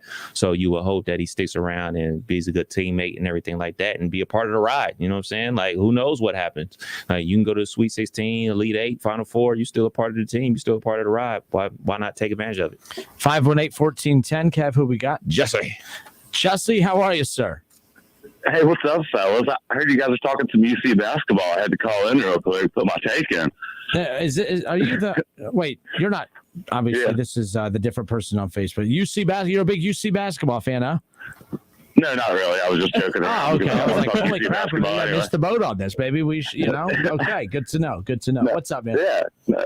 I really enjoyed your Paul Heyman interview, by the way. It's kind of nice to get a little perspective from some inside of sport that we don't really know much about. It was a cool interview. That was fun. Well, at the risk of not having him on again, I'm a big Paul Heyman fan, but the problem I had with it, like, I know I'm going to get poked at for doing any kind of WWE content, but WWE and I have a good relationship. They always give us tickets. They take care of us that way. But I didn't appreciate the fact that he came on the show in character and was trying to just he was very strange. We had to redo the interview. I was not happy with how it turned out earlier, so we ended up having to redo it. But I was not happy about that at all, like, because I was trying to get him to kind of give more insight about the business as opposed to being the character. And I'm like, you can get the character when you go to the show. I don't care about the character on the show. But it wasn't a good interview to start. I'll be honest. I was thinking the same thing when he said Brock Lesnar and Roman Reigns was one of the greatest rivalries of all time. Like, come on now, don't blow that up. I mean, we know that's not anywhere near one of the greatest rivalries in all of wrestling. So he was obviously playing a little part there, but it was still a fun interview. Plus, he's a Browns fan, so I was trying to get that out of him. He wouldn't go there either. I'm like, that's what really ticked me off, because I needed a good old promo on the Bengals. I needed him to cut on the Bengals. That's what I needed him to do, and that didn't happen, obviously. Yeah, well, he plays an ass on TV, and he's a Browns fan in real life. So I guess well played, sir. Well played. But hey, why is your team not? What's going on with Jesse Bates? Are the Bengals really willing to risk this not getting done? And if it does get done, what the hell took so long? You knew you were going to pay him. I don't know why they're playing hardball with him. They gave Trey Waynes $14 million a year. This is what is rumored to be asked from Bates' side, and that's too much. I don't understand. If you can give Waynes $14 million a year, you can give this cat $14 million a year. I don't get it. Well, all I could think is maybe that they're trying to look at all the offensive linemen that they can afford, and then trying to see how much they can give Bates and still make him happy, but still have enough money to fix what we all know is the internal need of the team. And maybe just trying to slow play this just a little bit to, like, hey, you want this team to be good, right? Kind of give us a little bit of leeway so we can fix this line and win you a Super Bowl next year. Yeah, because the other thing I could think of is maybe they value cornerbacks more than the safety. I don't know. I think, again, it's all about, this was my whole point last year about, okay, when you're a team that's won 6 games in 2 years, you got to prioritize. Of course, when you win 6-2, of course, 6 games in 2 years, when people would say, well, they need a receiver, they need this. I'm like, well, they've won 6 games in 2 years. They need a lot. You have to prioritize the needs. And if that's what they're doing and they're prioritizing things this year, then kudos to them for that. I thought they did a horrible job of that last year. It ended up working out. They're in the Super Bowl, of course. But if they are prioritizing it, saying, well, of course we love Bates. We want Bates to lock him up to a long-term deal, but we don't want to lock up Bates to a long-term deal at the expense of whatever those other priorities are. I just want to know what those priorities are. Maybe it's the O-line, like you said. Yeah, you know what? I'm going to go ahead and end this now, because this is the first time we've ended on a good note in about 2 weeks. So I hope y'all have a good night, and I appreciate talking to you. We'll talk Bearcat basketball next time you call in. How about that? Oh, wow, he wasn't joking. So there's that. But, yeah, the Jesse Bates deal, again, reports are that he's asking for, about 14 mil a year, 5-year deal, 75 mil. And my whole deal with that is you gave that to Trey Waynes. So, and I know that didn't work out, but Bates is legitimate. He's homegrown. Like that, I think that goes a long way. As I've defended the Bengals about this in the past, is that the one biggest strength they had this year, yes, Joe Burrow, whatever, blah, blah, blah, but it was the chemistry in the locker room. The Browns, I think, have more overall. They have the Bengals are the better quarterback, blah, blah, blah. Overall, the roster, I think, top to bottom, outside of a quarterback and receiver, the Browns have an advantage over the Bengals in that regard. What they don't have is team chemistry. And I thought that the team chemistry, Kev, and how disciplined they played, it kind of made up for some of the holes they have on the roster. I think you risk that happening if you don't get a deal done with him. You can't do the 5th-year option with him. Like, players don't want to play on that tag. I'm sorry, not the option. I always say the option. They don't want to play on the franchise tag. That's going to lead to, a little bit of like, what more do I have to do? And look at how he played in the Super Bowl run. Like, what more does he have to do to get that money? That's the thing. I'm going to be fair here. I'm going to wait to see. I'm going to let the offseason play out.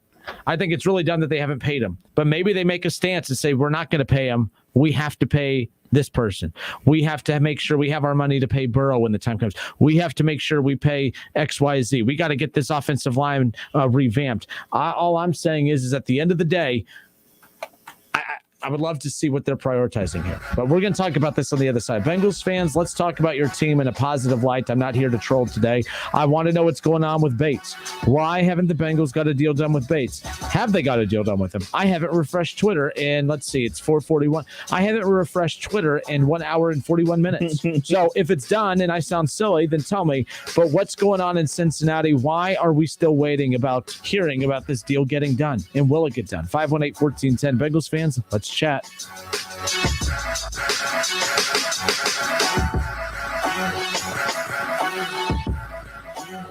The Justin Kinner Show with Kev Nash, presented by Brad Mays with Home Experts Realty. Weekdays at 3 p.m. on 1410 ESPN Radio. Hello, it's John Kozik, founder and president of TurboTrack Realty, and I buy houses as is fast for cash. Call me today for an all-cash offer on any of your properties, and we can close within days at 614-470-2000, 614-470-2000. Do you own a property that's outdated and needs thousands of dollars in repairs? Great, I'll buy it. Give us a call today for an all-cash offer at 614-470-2000, 614-470-2000. Would it be convenient for you if you could simply take what you wanted and leave the rest behind? Great, I'll buy it. I buy all types of real estate completely as is. I buy vacant properties, inherited homes, divorce situations, death in the family, apartment buildings, rental portfolios. I even buy my tenant won't pay me the rent houses. Call TurboTrack Realty today for an all-cash offer and speak with one of our friendly staff members at 614-470-2000, 614-470-2000. And now an important message from Exergen. A critical new FDA study proves that non-contact thermometers are not accurate. They also have inaccurate information on their labels regarding accuracy. New COVID strains are on the rise, and non-contact manufacturers are being irresponsible at a time when accuracy matters. Accurate temperature measurements are essential. Switch to Exergen because they are accurate and backed by over 100 clinical studies. Be sure, be accurate with Exergen. Learn more at Exergen.com. Beyond Vision is a tactile art experience for the blind and visually impaired coming to downtown Dayton this spring at the Landing event space at the 804.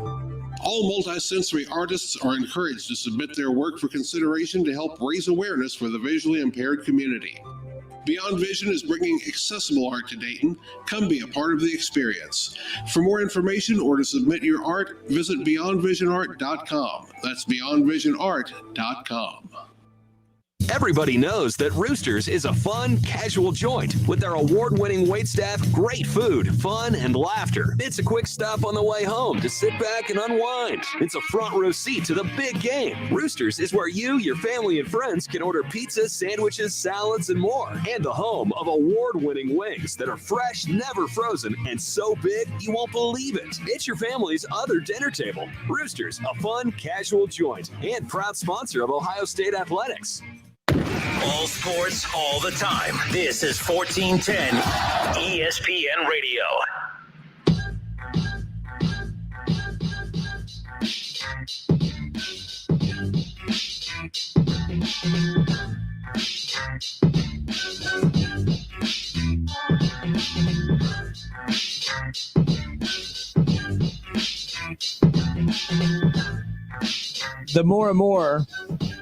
The further and further we get into the offseason without a deal with Jesse Bates being done for the Cincinnati Bengals, the more and more I just scratch my head. It doesn't make any sense because it's not as if he had a down year. Like, it should have been taken care of this past season. Like, I would like to think that when you want to talk about negotiations, the Bengals either have a plan or they are looking at their money and saying, is this a position, like as good as Jesse Bates is? Let me ask you folks, okay?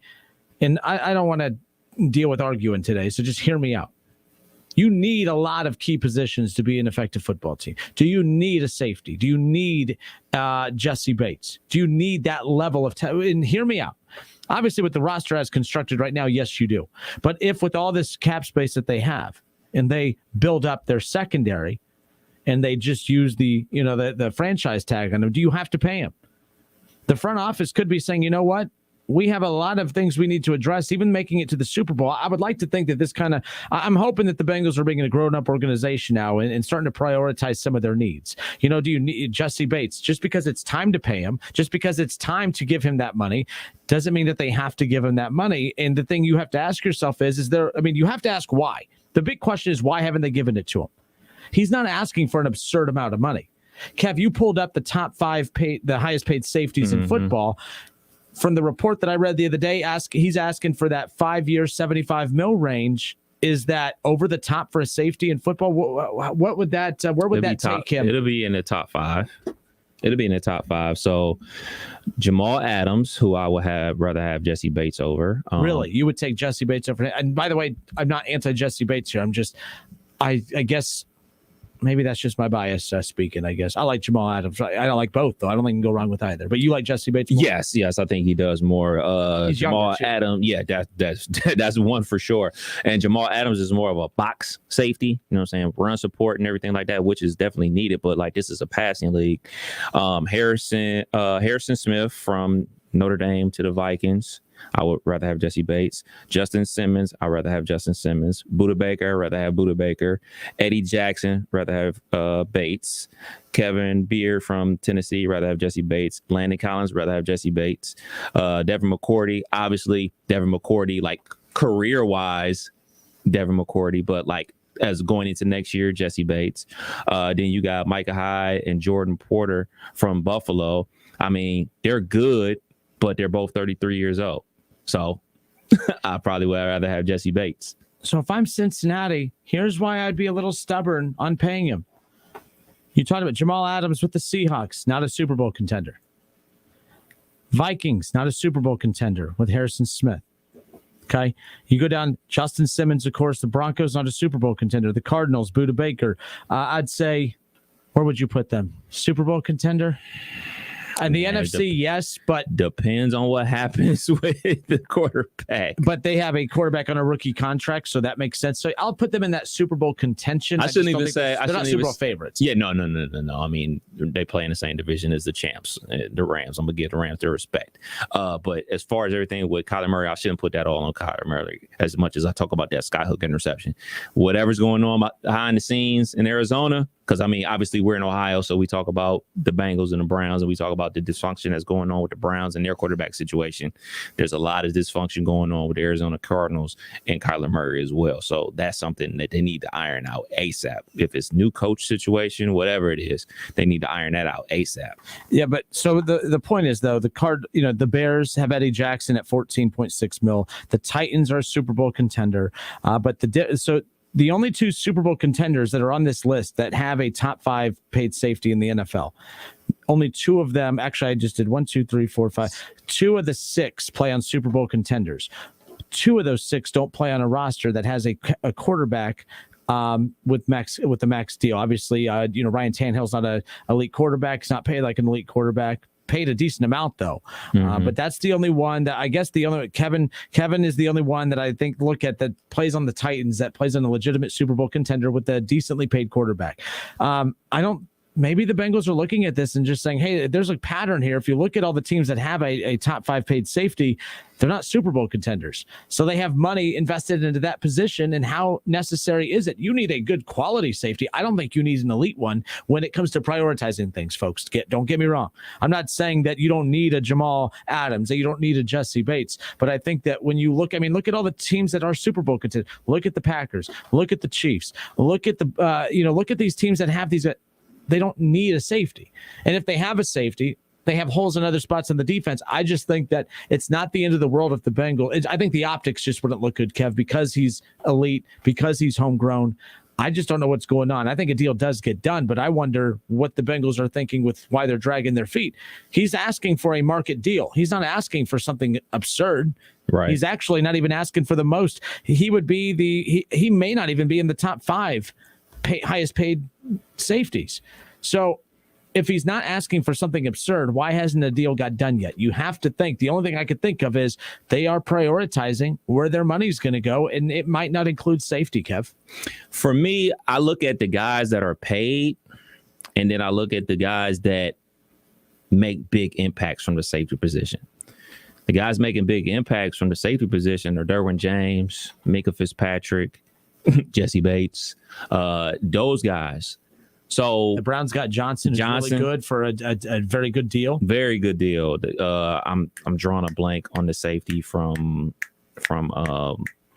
Green Bay. It doesn't matter. Those guys are making impact plays, and when Jamal Adams was making impact plays, when Harrison Smith was making impact plays, those teams were pretty good. You know what I'm saying? So now that they got paid, they're just doing everything like that. Their teams aren't that good. But the thing of the difference about Jesse Bates is he's only 24 years old.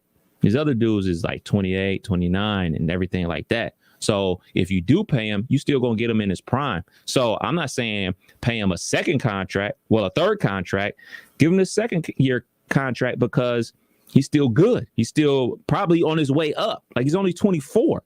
So you expect like, all right, we pay him like a 5-year contract, probably only being 4 years of the contract. You're still going to get the very best of him.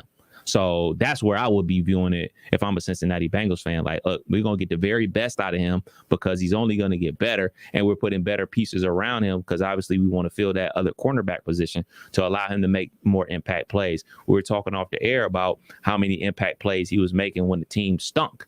And now that they got players around him, his quote unquote numbers were down, but when they really needed him in the playoffs, that's when he played his best football.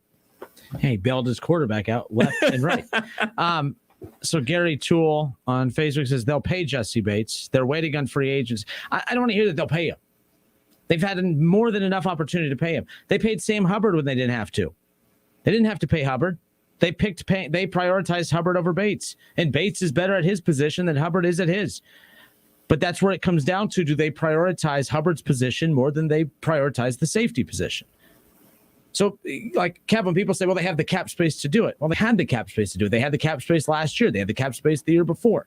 So they have the cap space now. I feel like they'll get it done, but it doesn't excuse the fact as to why it hasn't been done yet. They're going to tag them. And if they're not going to get a long-term deal done this season. That rarely happens. Like, did they get the long-term deal done? 9 times out of 10, dudes like him get franchise tag. You get franchise tag. They work some other stuff out. You play on the franchise tag. You pay big money for that one season. And then after everything settles, you get the contract the following year. And then 9 times out of 10, it's a front-loaded contract. And then come that 5th or 4th year, whatever, they end up cutting you. So he's going to get tagged. I don't think that they're going to get a long-term deal done. So when was Jesse Bates drafted? I'm trying to figure out what year that was that he got drafted. Give me one second. That would have been, 2018? Same year as Hubbard. So Hubbard was drafted by the Bengals in 18, and Bates was drafted in 18. So again, Kev, there's something here. There's something that you have to ask yourself, Bengals fans. They were both drafted at the same, and you're right, Kev. They usually do kind of go that franchise tag route with that. But why not franchise tag Hubbard and pay Bates? I think it's not, and Hubbard's not as good at his position as Bates is at his. But I think it goes down to what I've been talking about, prioritizing positions. I don't know if they prioritize the safety position as a position that we need to invest $14 million a year into, even if he is top 5 in the league. That's what I'm saying. Like, Hubbard's not as good at his position as Bates is at his, but Hubbard plays a more important position. And I think that's why he got his deal done sooner. So that's why you have to, and I thought the Hubbard thing caught me by surprise. Solid quality guy. This was his best year. Mm-hmm. He made some of the biggest plays down the stretch, but Definitely got a 1-2 punch with him and Hendrickson, for sure. Tool goes again. Bates in 18. They're waiting to see what total cap they have. You tell them to prioritize O-line, then tell them to prioritize Bates. May not be able to do both before free agency. But Gary, I'm with him. I think that's what's going to end up happening. They're going to try to get the free agent offensive lineman that they need, pay them big bucks, tag him, and then come back the following year to try to sign him. But I'm not denying that. But my point is you had Bates and you had Hubbard drafted the same year. They could have easily franchised Hubbard and gave the money to the better player in Bates. They chose not to. They chose to go Hubbard. So that's what I'm saying. I think they prioritize Hubbard's position more than they prioritize safety. They're more, if they're going to lose a player, they were more worried about losing Hubbard than they were about Bates, which is why which is what I'm bringing up here, that this is going to lead to some discomfort in that locker room. Bates has been very vocal about wanting to get this deal done. So you can't act like it's not a big deal that it's not done. You could justify it all you want with saying, well, they're prioritizing the offensive line.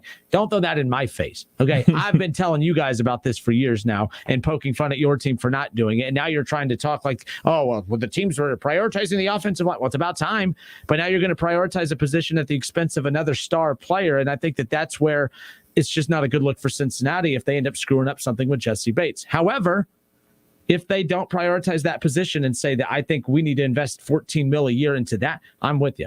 But yeah, I mean, and you're right, though. They may end up going all in on this offensive line and invest into it in the offseason. They may not have money to give Bates, but the money should have been in Bates' pocket already to begin with because you paid Hubbard. Had they not extended Hubbard already, Kev, I wouldn't be overthinking this. I'd be like, yeah, they're just worried about the offensive line first. If you have to lose a safety or lose a pass rusher because you need to get some beef up on that O-line, it makes sense. But because you chose Hubbard over him, that's why I'm saying I don't know if a deal gets done at all. At all? I'm trying to look up what the franchise tag would be for him. And Sean Bowen says safety more important than a pass rush. I'm asking that. I don't think so. I don't think it is. Not for the Cincinnati Bengals, not with the style of defense that they play. They bank a lot of what they do off those two edge rushers. I would rather have shutdown corners than a top 5 safety. I think you can have a good safety. You could draft a good safety. I think you need elite DBs, cornerbacks. So, and they got that with, I like Hilton. Hilton's great. I think they need to I think, you know what I mean? They needed that Trey Waynes effect that they never got. So, yeah, but Sean, are you asking what we think or what do you think? A safety more important than a pass rusher? I think in today's NFL, you need pass rushers and you need good lockdown corners. And even the lockdown corners don't really lock down receivers in today's football anymore. But it's not straight man-to-man backyard football. There's a ton of zone coverage. Jalen Ramsey's the best cornerback in football. And look what he did in the Super Bowl. Jesse Bates. So are we saying a safety is a luxury? That it's not a necessity? Because look at all the top paid safeties in football. Only 2 of them play on Super Bowl contenders. And even those teams, one has a rookie contract quarterback and the other has Ryan Tannehill. So it's not as if these, like if you go look at a blueprint, if you go look at all of the Super Bowl contenders, what do they all have in common? Dominant pass rushers and some corners. Obviously, we could talk about offense, but like that's one thing you can't deny.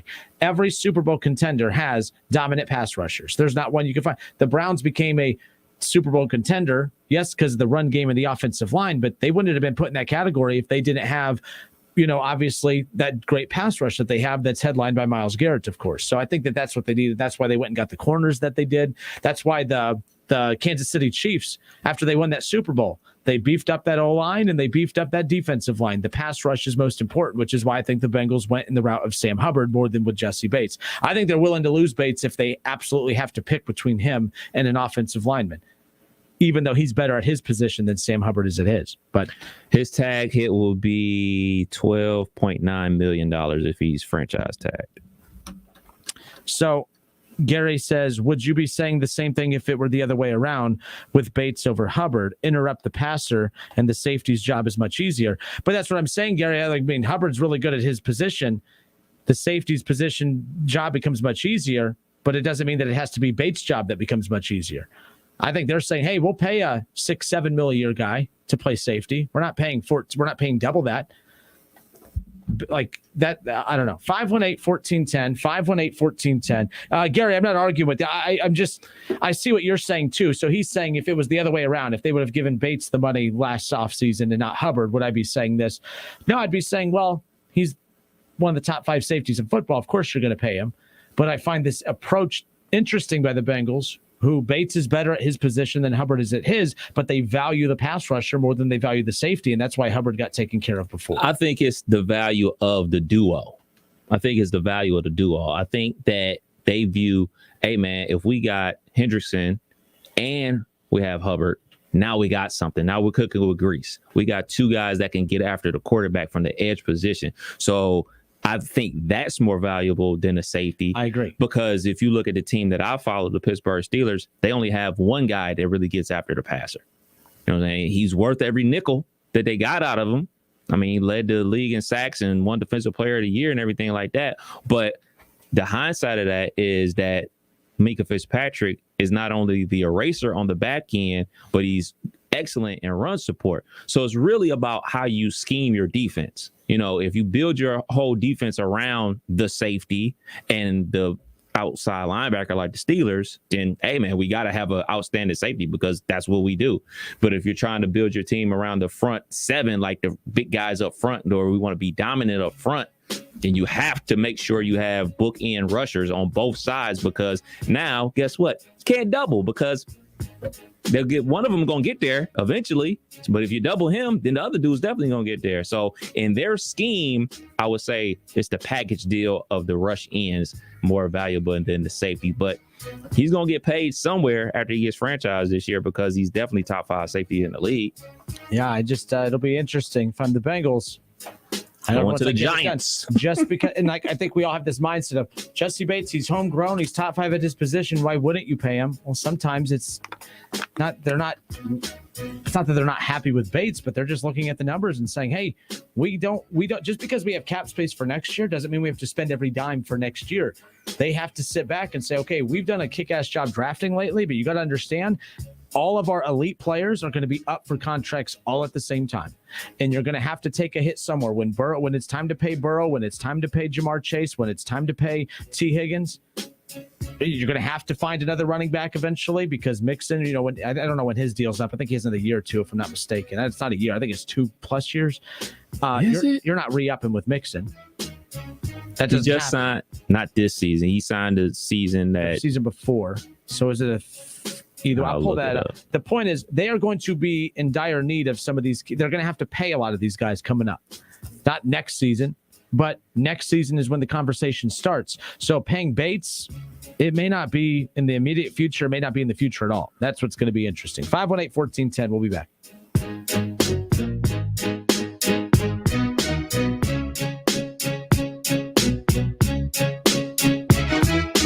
It's the Justin Kinner Show with Kev Nash. Justin, you're awesome, baby. Right here on 1410 ESPN Radio.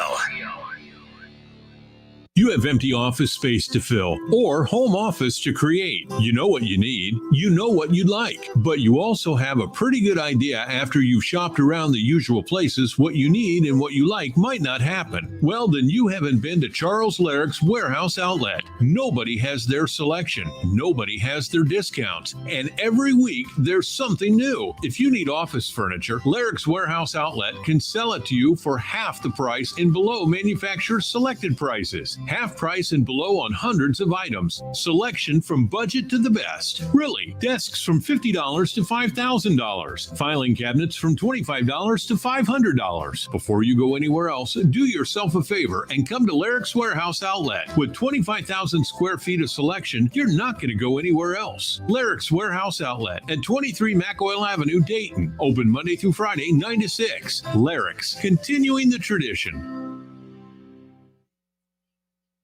Hey, here to tell you about my friends at Cordell Transportation. They're now hiring Class A CDL drivers and offering a $5,000 sign-on bonus. That's right, a $5,000 sign-on bonus. Home daily, dedicated lanes, and no-touch freight. Brand new equipment as well. Medical, dental, vision, and company-paid life insurance. Call Cody right now. Apply online at CordellTransportation.com. Cordell Transportation, driven to succeed. Staples stores are a new world of possible with innovative tools for small business and remote workers and learners. Explore more at your local Staples store or staplesconnect.com. This is a metaphor for your business's journey. Sometimes it feels like you're going 100 miles an hour, barely keeping up. But to cruise through challenges, you need someone who's right there with you. That's what Dell Technologies advisors do. They have the Windows PCs and tech advice you need to get past whatever's in front of you and get where you want to go. Call an advisor today at 877-ASK-DELL. That's 877-ASK-DELL. A start to a simpler experience with Windows 11 Pro.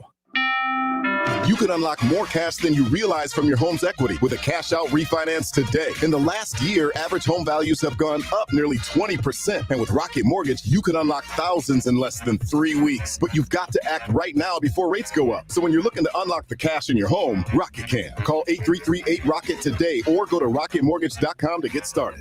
Rates current as of 12/12/21. Call for cost information and conditions. Equal housing lender licensed in all 50 states. NMLSConsumerAccess.org. Number 3030. Call 800-490-1233 for disclosures and cost information. Ray Magliozzi here. eBay Motors has the right parts at the right prices. 122 million of them. And if there's one thing I love, it's great parts and great prices. eBay Motors, let's ride.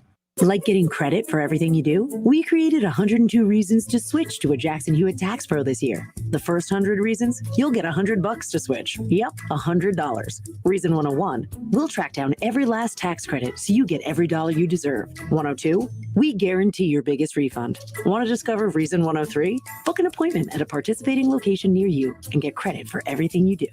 Offer ends March 6th. Available at participating retail locations for new clients only. Mention this ad when filing. Terms apply. Visit jacksonhewitt.com for details. How do you make the most of your land? Shaw does it behind the wheel of a John Deere 1025R compact tractor. Shaw stands for skilled hands at work. And he lives up to the name as he uses his versatile tractor to make the earth take the shape that I wanted to take. And the Allens fire up their John Deere 3032E compact tractor to grow about 9 acres of flowers. Because the beauty of having land is deciding how to make it yours. There are millions of ways to make the most of your land. Learn how to make the most of yours at Deere.com. Nothing runs like a deer. Hello, it's John Kozik, founder and president of TurboTrack Realty, and I buy houses as is fast for cash. Call me today for an all-cash offer on any of your properties, and we can close within days at 614-470-2000, 614-470-2000. Do you own a property that's outdated and needs thousands of dollars in repairs? Great, I'll buy it. Give us a call today for an all-cash offer at 614-470-2000, 614-470-2000. Would it be convenient for you if you could simply take what you wanted and leave the rest behind? Great, I'll buy it. I buy all types of real estate completely as is. I buy vacant properties, inherited homes, divorce situations, death in the family, apartment buildings, rental portfolios. I even buy my tenant won't pay me the rent houses. Call TurboTrack Realty today for an all-cash offer and speak with one of our friendly staff members at 614-470-2000, 614-470-2000. ESPN 1410 Wing AM weather. This afternoon will be cloudy, a high near 33. Tonight's going to be mostly cloudy, a low near 20. And tomorrow's going to be partly cloudy, a high near 40. I'm Pete Spivak for 1410 ESPN Radio. Weather brought to you by Cullet Propane, keeping utilities simple and families warm since 1952. See how and more at culletpropane.com. This is important news. If you have unfiled tax returns, the IRS is shifting gears and ramping up investigations on non-filers this year. If you fail to file your tax returns for a year or more, or you owe back taxes, now's the time to call Optima Tax Relief before the IRS finds you. Optima is America's #1 most trusted tax resolution firm, specialized in helping individuals, families, and businesses get right with the IRS. They're experts in the Taxpayer Relief Initiative, a powerful new program that can make resolving tax issues easier. A+ rated with the Better Business Bureau, Optima's award-winning team has helped thousands of people protect their paychecks, bank accounts, homes, and businesses by putting their tax problems to rest, resolving over $1 billion in tax debts for their clients. Call Optima now for a free consultation. Call 800-709-7022, 800-709-7022, 800-709-7022. Optima Tax Relief. Some restrictions apply. For complete details, please visit OptimaTaxRelief.com. Hello, it's John Kozik, founder and president of TurboTrack Realty, and I buy houses as is, fast for cash. Call me today for an all-cash offer on any of your properties, and we can close within days at 614-470-2000, 614-470-2000. Do you own a property that's outdated and needs thousands of dollars in repairs? Great, I'll buy it. Give us a call today for an all-cash offer at 614-470-2000, 614-470-2000. Would it be convenient for you if you could simply take what you wanted and leave the rest behind? Great, I'll buy it. I buy all types of real estate completely as is. I buy vacant properties, inherited homes, divorce situations, death in the family, apartment buildings, rental portfolios. I even buy my tenant won't pay me the rent house. Cash offer and speak with one of our friendly staff members at 614-470-2000, 614-470-2000. Cordell Transportation is now hiring Class A CDL drivers. $5,000 sign-on bonus. That's right, $5,000 sign-on bonus. Home daily dedicated lanes, no touch freight. Apply today at CordellTransportation.com. Cordell Transportation, driven to succeed. You have empty office space to fill or home office to create. You know what you need. You know what you'd like. But you also have a pretty good idea after you've shopped around the usual places what you need and what you like might not happen. Well, then you haven't been to Charles Larrick's Warehouse Outlet. Nobody has their selection. Nobody has their discounts. And every week, there's something new. If you need office furniture, Larrick's Warehouse Outlet can sell it to you for half the price and below manufacturer's selected prices. Half price and below on hundreds of items. Selection from budget to the best. Really, desks from $50 to $5,000. Filing cabinets from $25 to $500. Before you go anywhere else, do yourself a favor and come to Larrick's Warehouse Outlet. With 25,000 square feet of selection, you're not going to go anywhere else. Larrick's Warehouse Outlet at 23 McOil Avenue, Dayton. Open Monday through Friday, 9 to 6. Larrick's, continuing the tradition.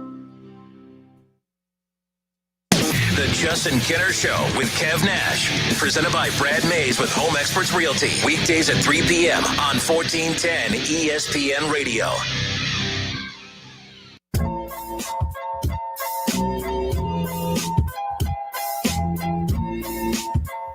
Good stuff on the show throughout this week. We had ESPN's Joe Lunardi on the program earlier in the week. In fact, when talking to him about his thoughts on who the Dayton Flyers are, he talked about the fact that, well, he sees them as a first four. Cried his way out of. Oh, that's not the right one. I'm so tired of not having these queued up correctly. That was Charlie. I think I had Charlie lined up on one of those keys, but nonetheless.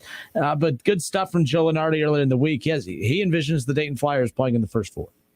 Wow. Or at least, they're on the bubble. He doesn't have them actually in yet.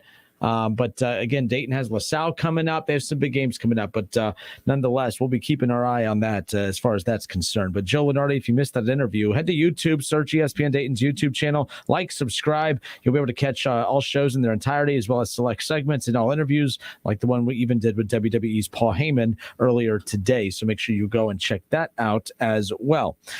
So I looked at Joe Mixon will be a free agent again in 2025. I'll be very surprised if he is the running back for the Bengals in 2024 and 5.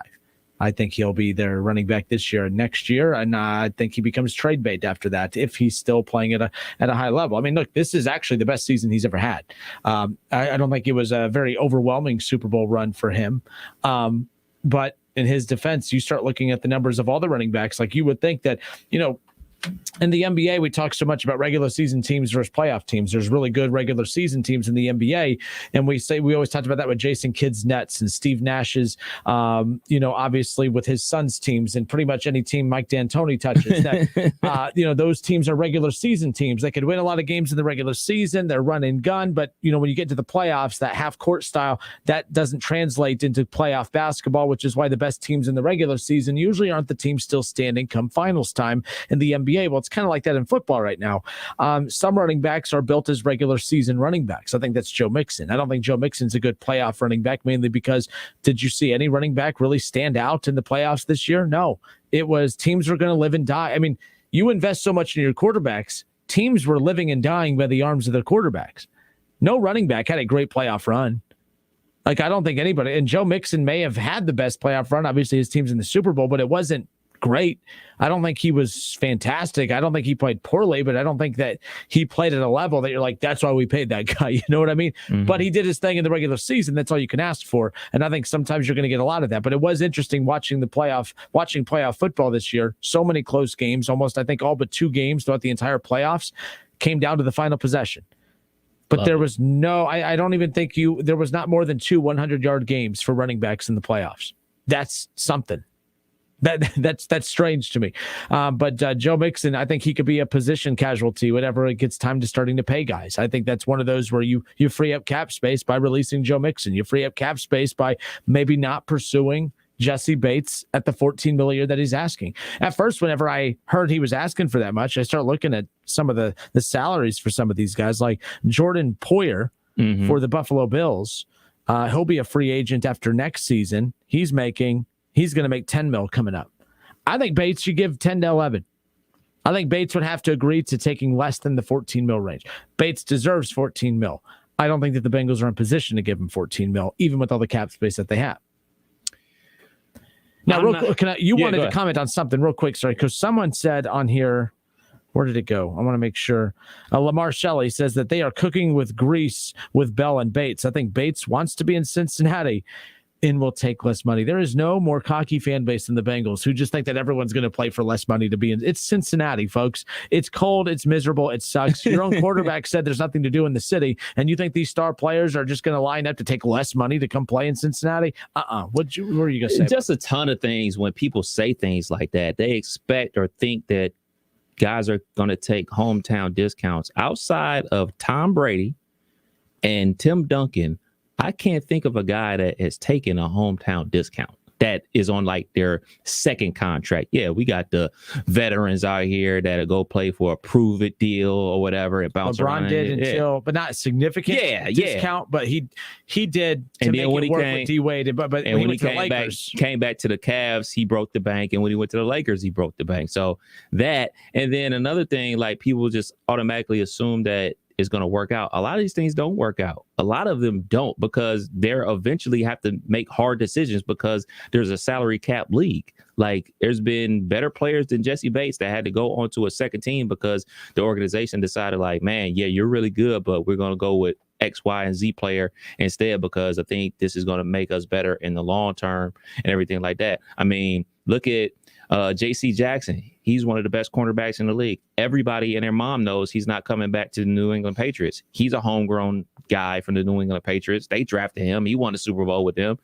They're not bringing him back. Like, so I think the Bengals are going to bring him back. I think they're ultimately going to work it out. But like to act like it's a foregone conclusion where there's so many examples where they don't come back.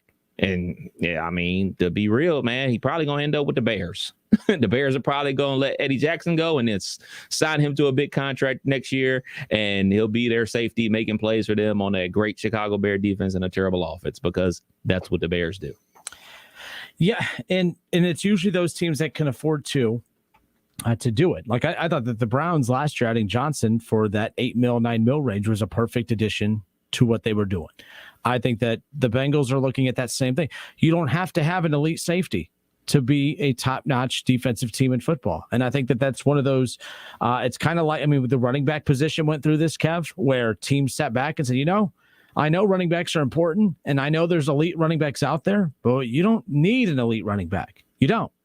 Remember back when I said this all the time, people got so angry, but to be 1,000-yard running back in the NFL, I mean, calculator, man. What's crazy about that? I mean, now it's 17 games, but to be 1,000-yard running back in the NFL, you only have to average 58 yards a game. It's not hard to get 58 yards a game as an average running back. But if you want to sign a 1,000-yard back, guess what? That's what you do. I think it was like 64 yards or whatever in a 16-game regular season, so what have you. But I think that that safety position is going to be like that. Like, of course, you want an elite safety. If you can get an elite running back, more power to you. The Vikings, with Adrian Peterson, they've been one of the more fortunate running organizations going from Adrian Peterson, and then a few years later getting another top back in Delvin Cook, and it's just like they've always been very fortunate at that position. But I think that the safety is next up. Sure, you would like an elite safety. I don't think you need one. And I don't think that the Bengals need an elite safety to be a top defensive team. Go spend money on your corners. You can have you need someone a little better than Von Bell, but you can get somebody a little better than Von Bell, but have a couple threats like that. I think you need your dominant corners, and I think you need some mid-range linebacker play and dominant pass rushers. And they drafted Joseph Ossai last year. They just got done taking care of Hubbard. You obviously took care of Hendrickson when you signed him. I think they've put the money into the defense on the important positions, and I don't know if safety is where they're prioritizing that. I think they're looking at linebackers. I think they're looking at cornerbacks. I don't know if you need to pay Jesse Bates that $14 million a year. And in his defense, he doesn't need to settle for anything less than $14 million a year. He definitely, Cincinnati has not done enough for him to give them a hometown discount.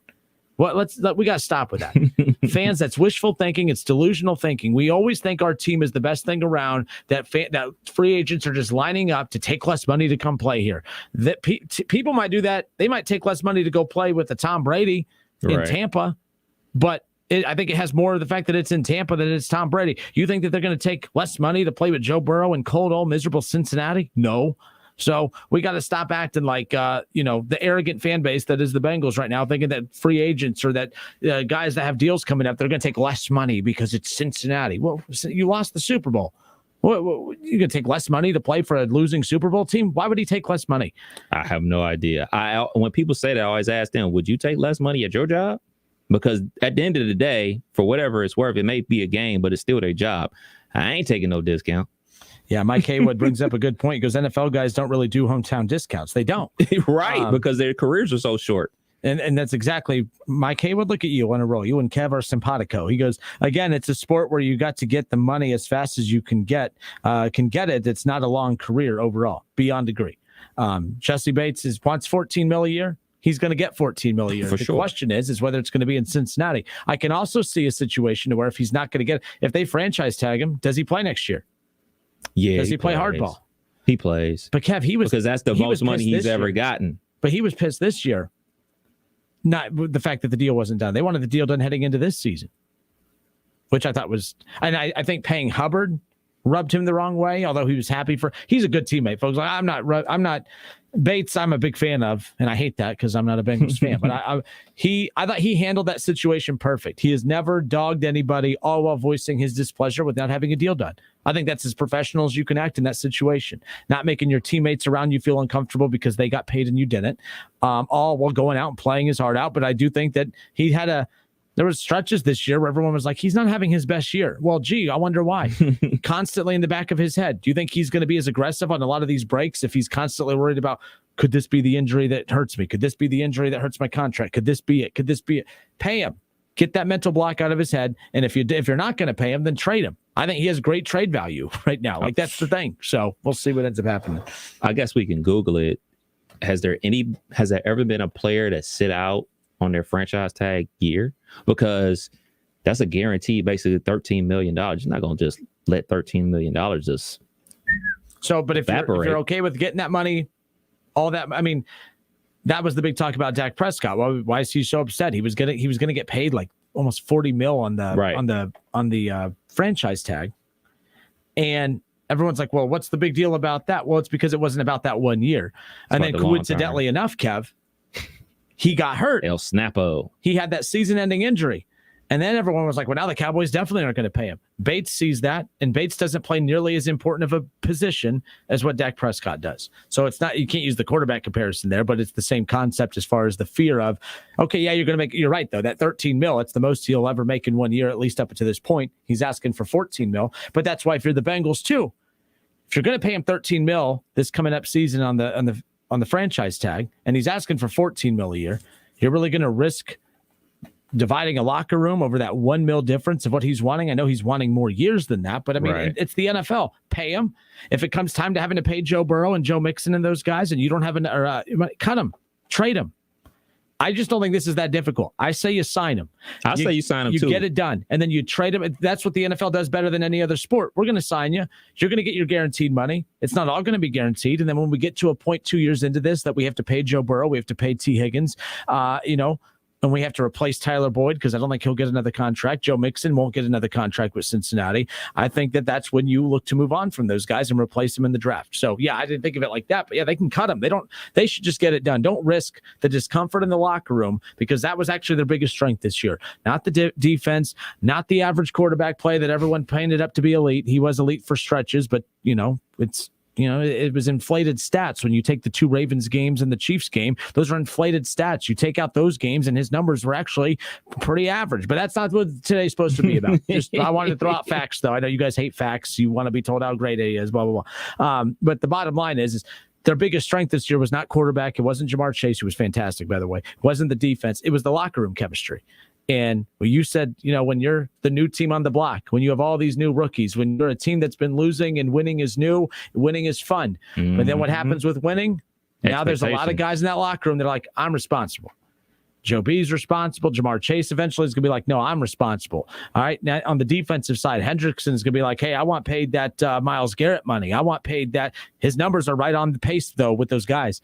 The Bengals have a top 3, top 4 pass rusher in the league, and they have him at a very big discount because they gave that money to him after one dominant year. He's just as good as Myles Garrett and those guys statistically, and they have him on a very friendly deal. So if I'm Bates, I want my money. I want it now. That's how I kind of view it, but we'll see what ends up happening. He's definitely going to get franchised. I mean, there's no doubt about that. They're not going to cough up those bucks this year. And I don't know, man. It's tough. It's tough. But that's what it is. It's a salary cap based league, and that's how this league stays relevant because these decisions have to be made. So as soon as you think your team is up, guess what? One of your best players is up to be paid, and now you can't pay them. And now, now we got some dude we never even heard of playing as the veteran spot that was supposed to be making plays, and that guy is making plays for another team now. Brian Schwederman on Facebook. What up, Schweitz? He says, since he needs to keep Bates, he's the glue that keeps that defense rocking. When he is rocking, defense is on fire. # pay this man. I can throw in $20. Contributing to the cause, Schwederman. That's what I like to hear right there. But, true teammate. So there you go. 518-1410, 518-1410.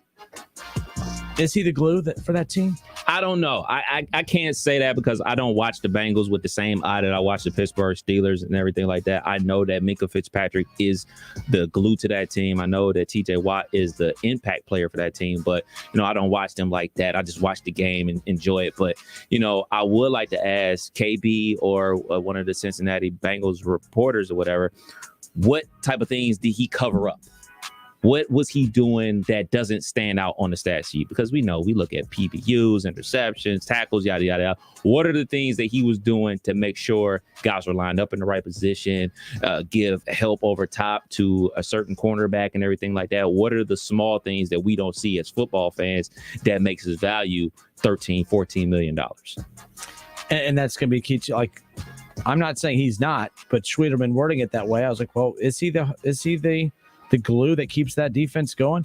He's also the safety on those historically bad defenses too. So I'm just throwing that out there. I mean, you had Hendrickson, you had Hilton. That's why that defense all of a sudden looks different. Reeder played a big role. But I know this. I mean, Steelers have a lot of good defensive players, but trying to pinpoint who's the guy. Hendrickson is the guy. I just don't know if it's Bates. I'm okay with the Bengals deciding and prioritizing that the safety position, it's nothing against Bates. Everyone's like, he deserves it. Stop. A lot of these guys deserve it. But as Mike Brown in that front office, if they don't value that safety position at $14 million a year, it doesn't matter how good you are.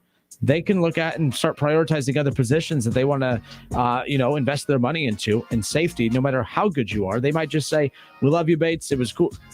We just can't put that much money. Yeah, it ain't like it's Ed Reed, though. Yeah. It ain't like it's Troy Polamalu. Yeah. He's very good, but I mean... Is he $14 million a year good on a team that has big contracts coming up in key positions, key players? Sign him, and then, if you got to, snip. And that's without knowing how much guaranteed money he's asking for, too. That could be a big part of it as well. Mike Brown hates giving guaranteed money.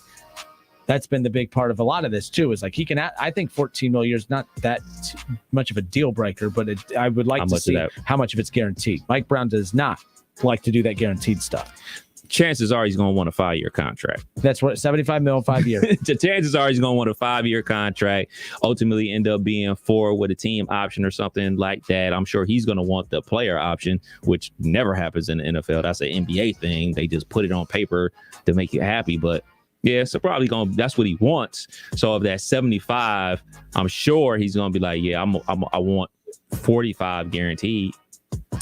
518-1410. We'll be back.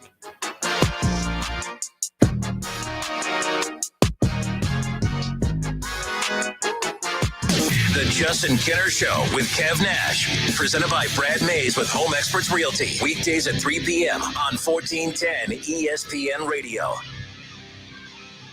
Do you check your Google search results regularly? You should. People often get their first impression of you or your business online. Negative comments on the internet can impact your life and your livelihood. Take control of your online reputation. Get your free reputation report card at reputationdefender.com. It may reveal negative posts from an ex-employee, upset patient or client, news article, legal issue, or even exposed personal information right there in your Google search results. Uncover what's lurking on the internet about you with reputationdefender.com's patented scan and get your free reputation report card. Or for immediate assistance with your reputation, call 800-401-6681. Our cutting-edge technology helps make your Google search results look their best. Call 800-401-6681. That's 800-401-6681. 800-401-6681. Or take the free scan at reputationdefender.com. Liberty Mutual customizes your car and home insurance so you only pay for what you need.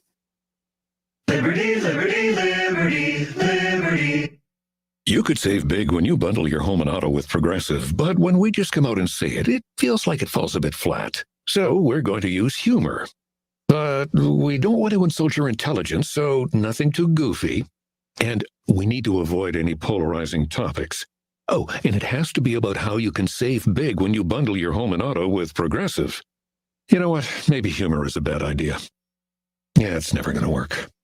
Progressive Casualty Insurance Company and Affiliates. Discount not available in all states or situations. My heart was racing just making spaghetti. I could have waited to tell my doctor, but I didn't wait. I was short of breath just reading a book. I could have delayed telling my doctor, but I didn't wait.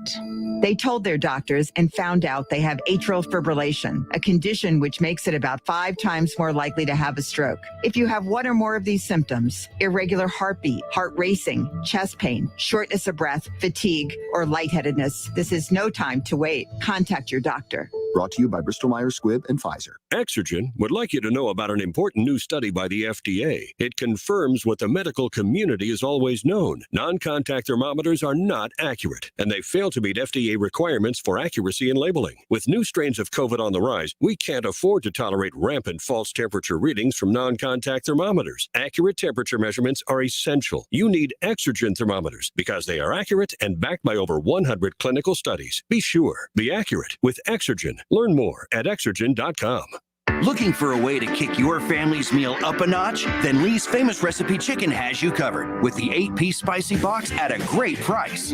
Experience spicy perfection with 8 pieces of fresh, never frozen classic chicken that's freshly marinated and hand-breaded with a kick. Then it's cooked fresh, just right to seal in that famous flavor. This is the best chicken made bold. Satisfy your spicy cravings with the 8-piece spicy box at a great price. Only at Lee's. Famous for chicken. If you need new roofing, siding, or gutters, skylights, or patio enclosures, if you're a homeowner or business and need someone you can trust, don't take a chance. Enhance with Lance. Lance Roofing and Siding in Fairborn has been satisfying customers since 1993 and hold an A+ rating with the Better Business Bureau. Lance Roofing and Siding, 8460 Dayton Springfield Road in Fairborn. Call for a free estimate at 864-2722. That's 864-2722 or online at lanceroofing.com. Hi, this is Eddie Sorrell, Body Shop Manager at Germain Honda Beaver Creek. Our technicians have over 125 years of total experience. That means we can repair your vehicle correctly and efficiently. So when you need a dependable body shop, we're here. And we repair all makes and models with new state-of-the-art equipment to get you back on the road quickly. Plus, we offer loaner cars during service and free estimates. Stop by and see us. Germain Honda Beaver Creek, State Route 35, just east of 675 between Xenia and Beaver Creek.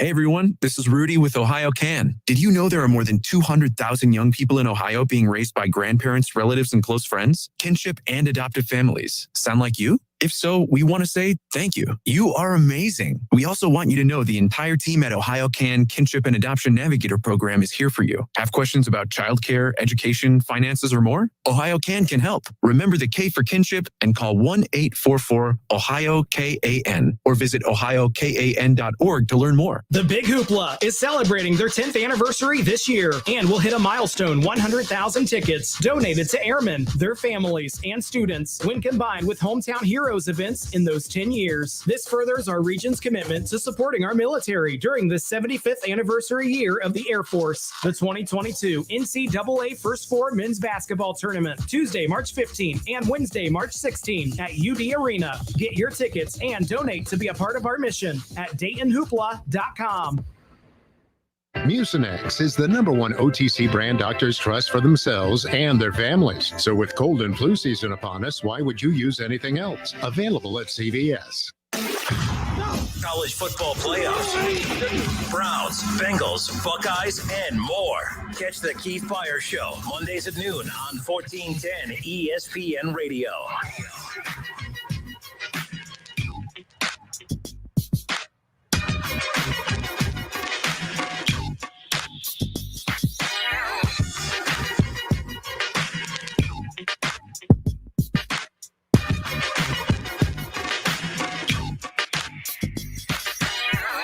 2 weeks from this Sunday will be Selection Sunday.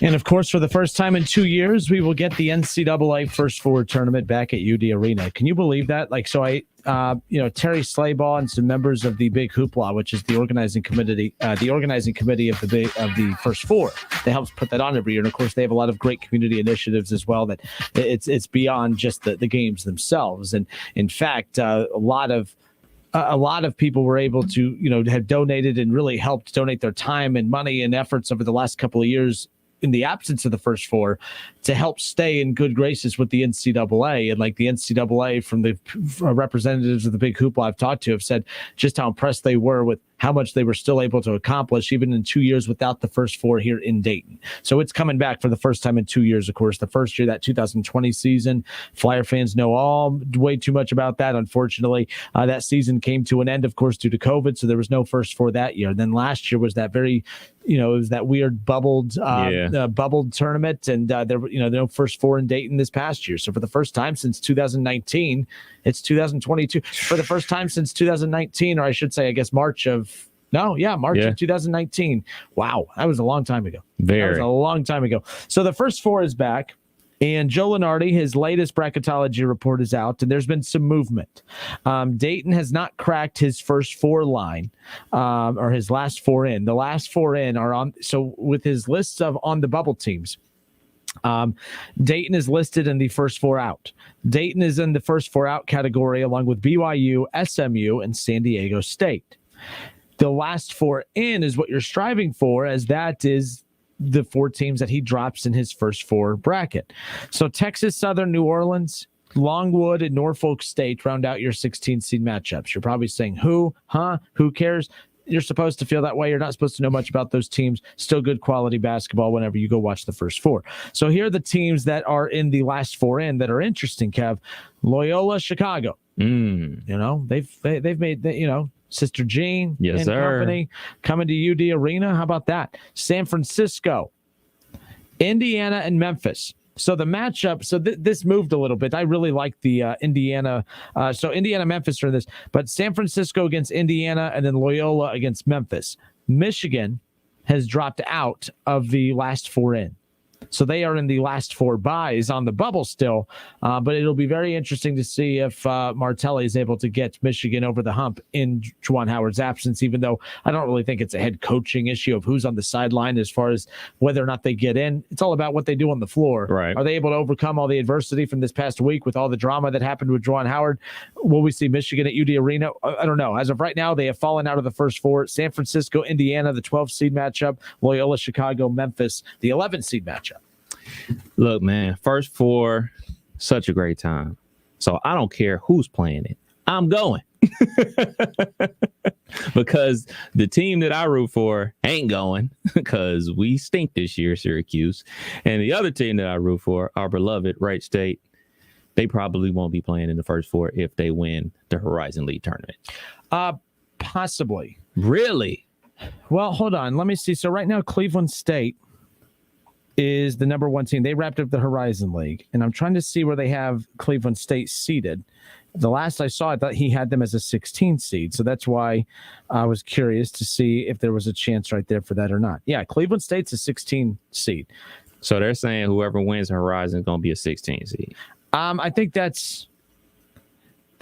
I don't see enough of these other smaller conferences to sit there and say that's disrespectful. I think the Horizon League's pretty deep this year, but when I say deep, I don't know if I mean super talented. Like I can't sit there and speak to that. That might be my bias showing right there. This is like as deep as the league has been a while, but aren't like all the top 5 teams separated by like 2 games? Yeah. So we saw last night Dwayne Cohill, who transferred from UD to Youngstown State. Wright State beat them by 12 last night. 3 games separate teams 1 through 7. Ridiculous. Wright State, 2 games separates Wright State, who was in 5th last night, in first place Cleveland State. But if Wright State wins tomorrow, and I believe if Cleveland State loses tomorrow, Wright State finishes in 2nd. Either way, Wright State could be the 2 seed. They're going to host a game next week. Wright State will host a first round game in the Horizon League tournament, and then they'll advance to the quarterfinals and then the semifinals in Indianapolis. But if Wright State wins that conference tournament, and by the way, there's not a gap like Cleveland State, although they beat Wright State twice, both close games. The gap between 1 and I think like 5, there is no gap. Right. So Wright State has just as good enough a chance at winning this as Cleveland State does, except Wright State does not get that NIT bid now if they don't win the Horizon League tournament. So my point is we talked earlier in the week with Joe Lenardi regarding that. I should have asked him about that. That's what I did not think of about the Horizon League 16 seed is where he has them at. If Wright State wins that, we know that the committee is skeptical about whether or not to put UD in the first 4 if they end up winning enough games in the conference tournament.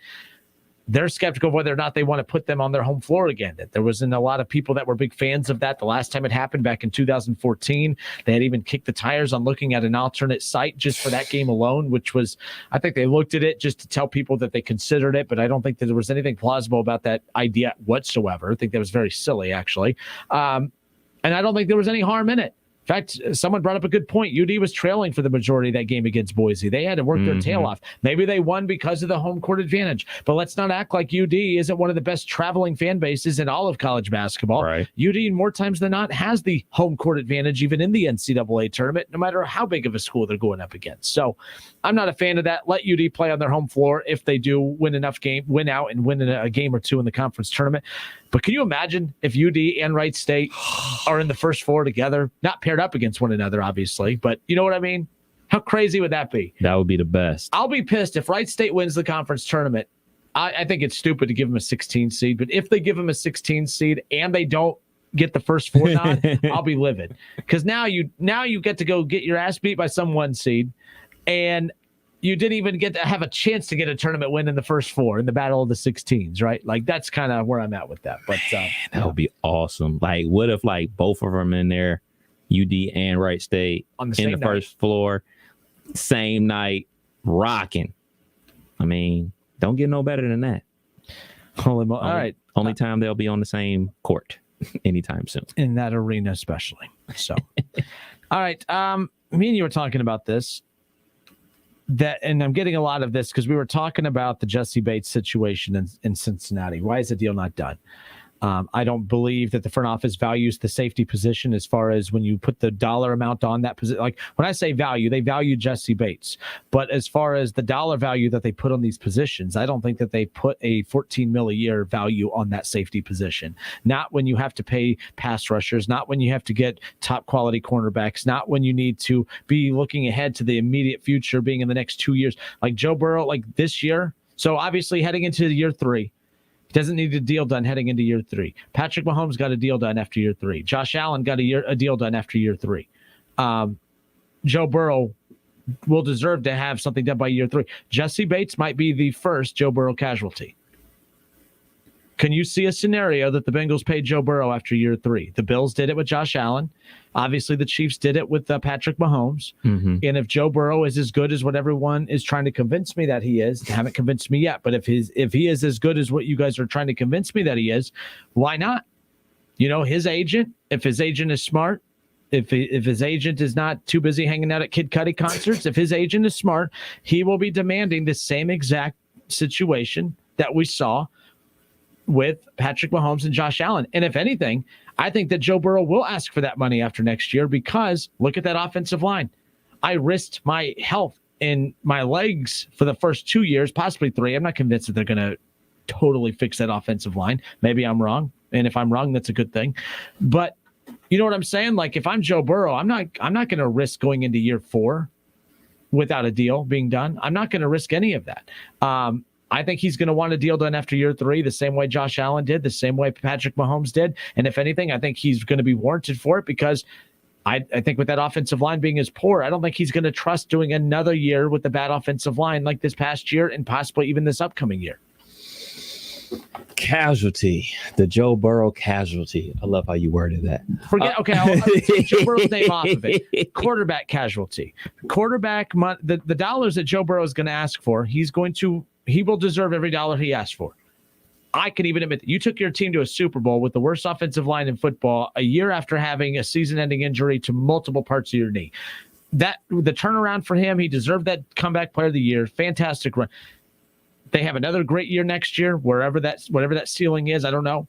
It's going to be much tougher to replicate what they did. I will put good money on them not getting back to the Super Bowl. In fact, I'm guaranteeing it. They are not getting back to the Super Bowl. Doesn't mean that they're not going to win anywhere between 9 and 11 games and be competing for a division title, but their asses ain't getting back. But it doesn't matter.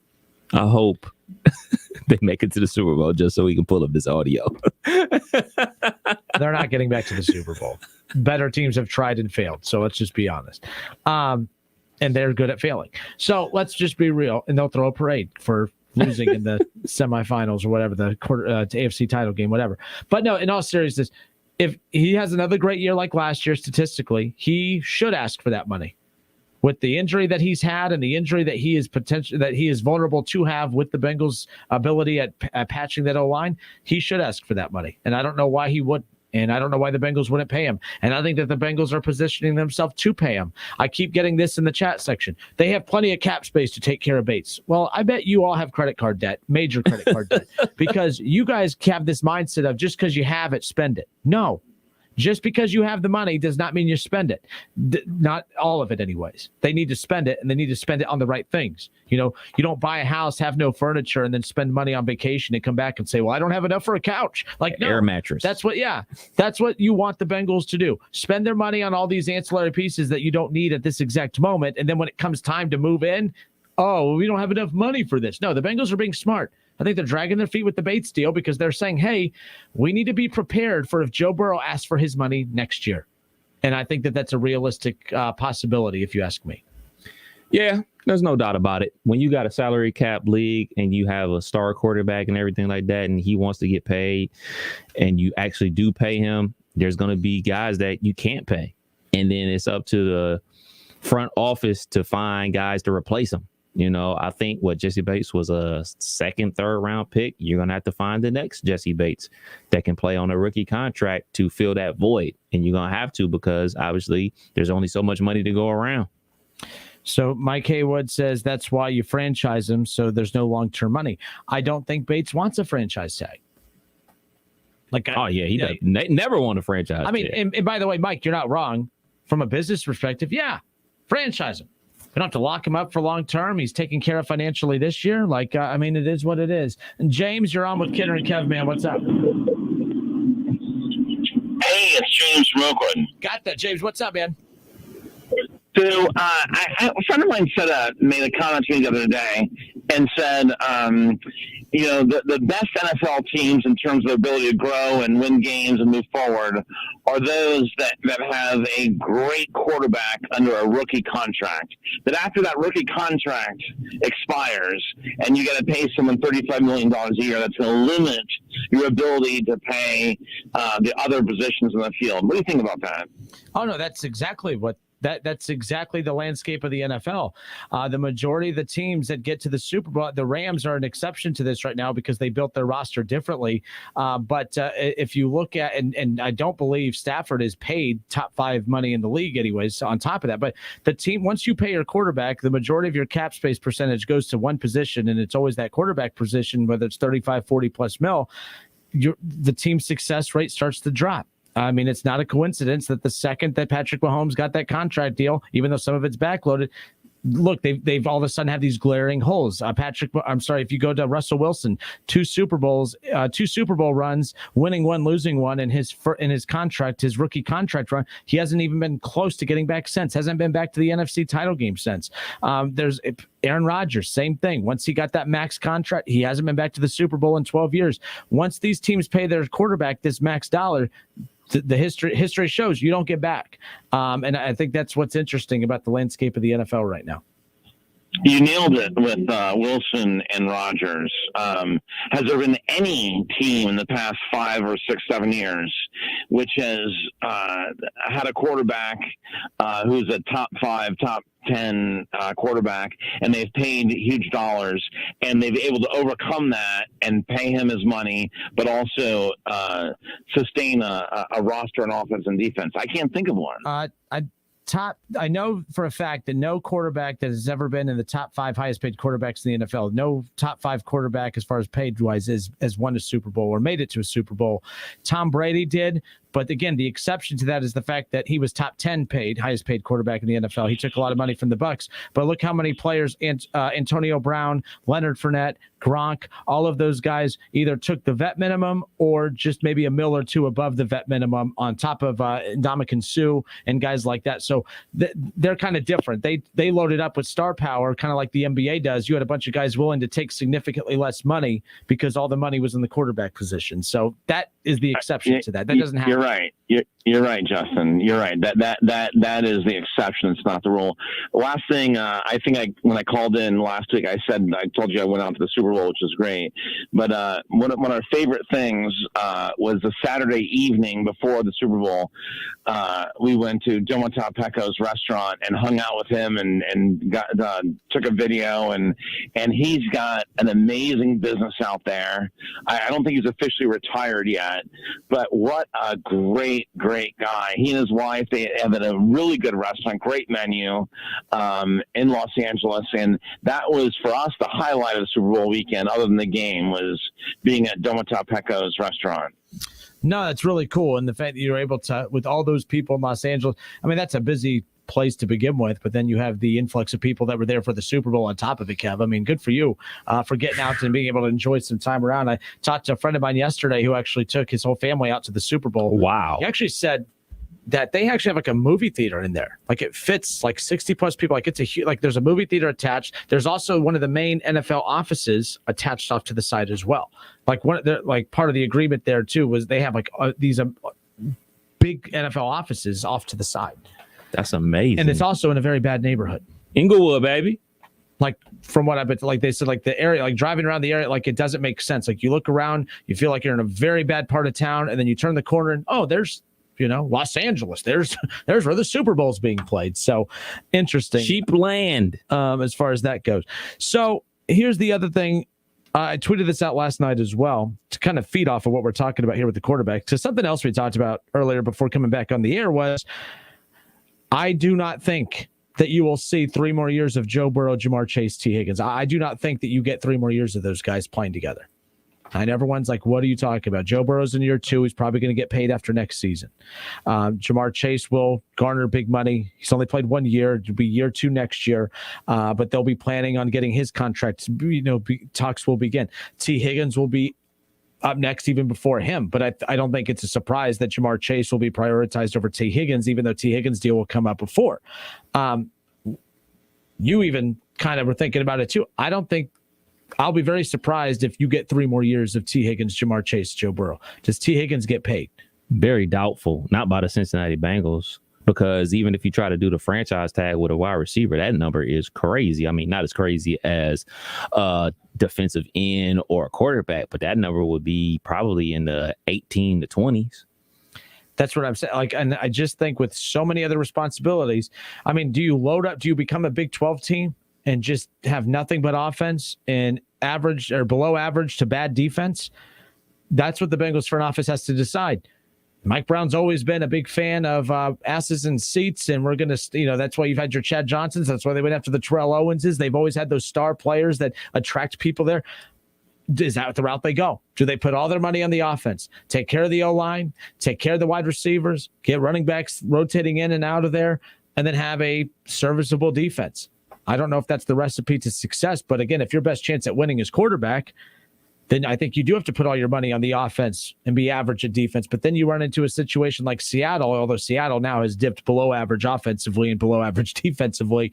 That's a mess right there. I don't know what the approach is, but for everyone out there that continues to come at me and say they have the cap space, they have the cap, just because you have it doesn't mean you spend it. There are big projects ahead that the Bengals, I think, are starting to mentally plan for, and that's why it'll be interesting. I don't know if you get 3 more years of T. Higgins, Joe Burrow, Jamar Chase. I guarantee you get 3 more years of Joe Burrow, Jamar Chase. I do not think you get 3 more years of T. Higgins being a part of that equation as well. Good problems to have. You'd rather be in this position than the latter. So on top of this, we only have a few more minutes here.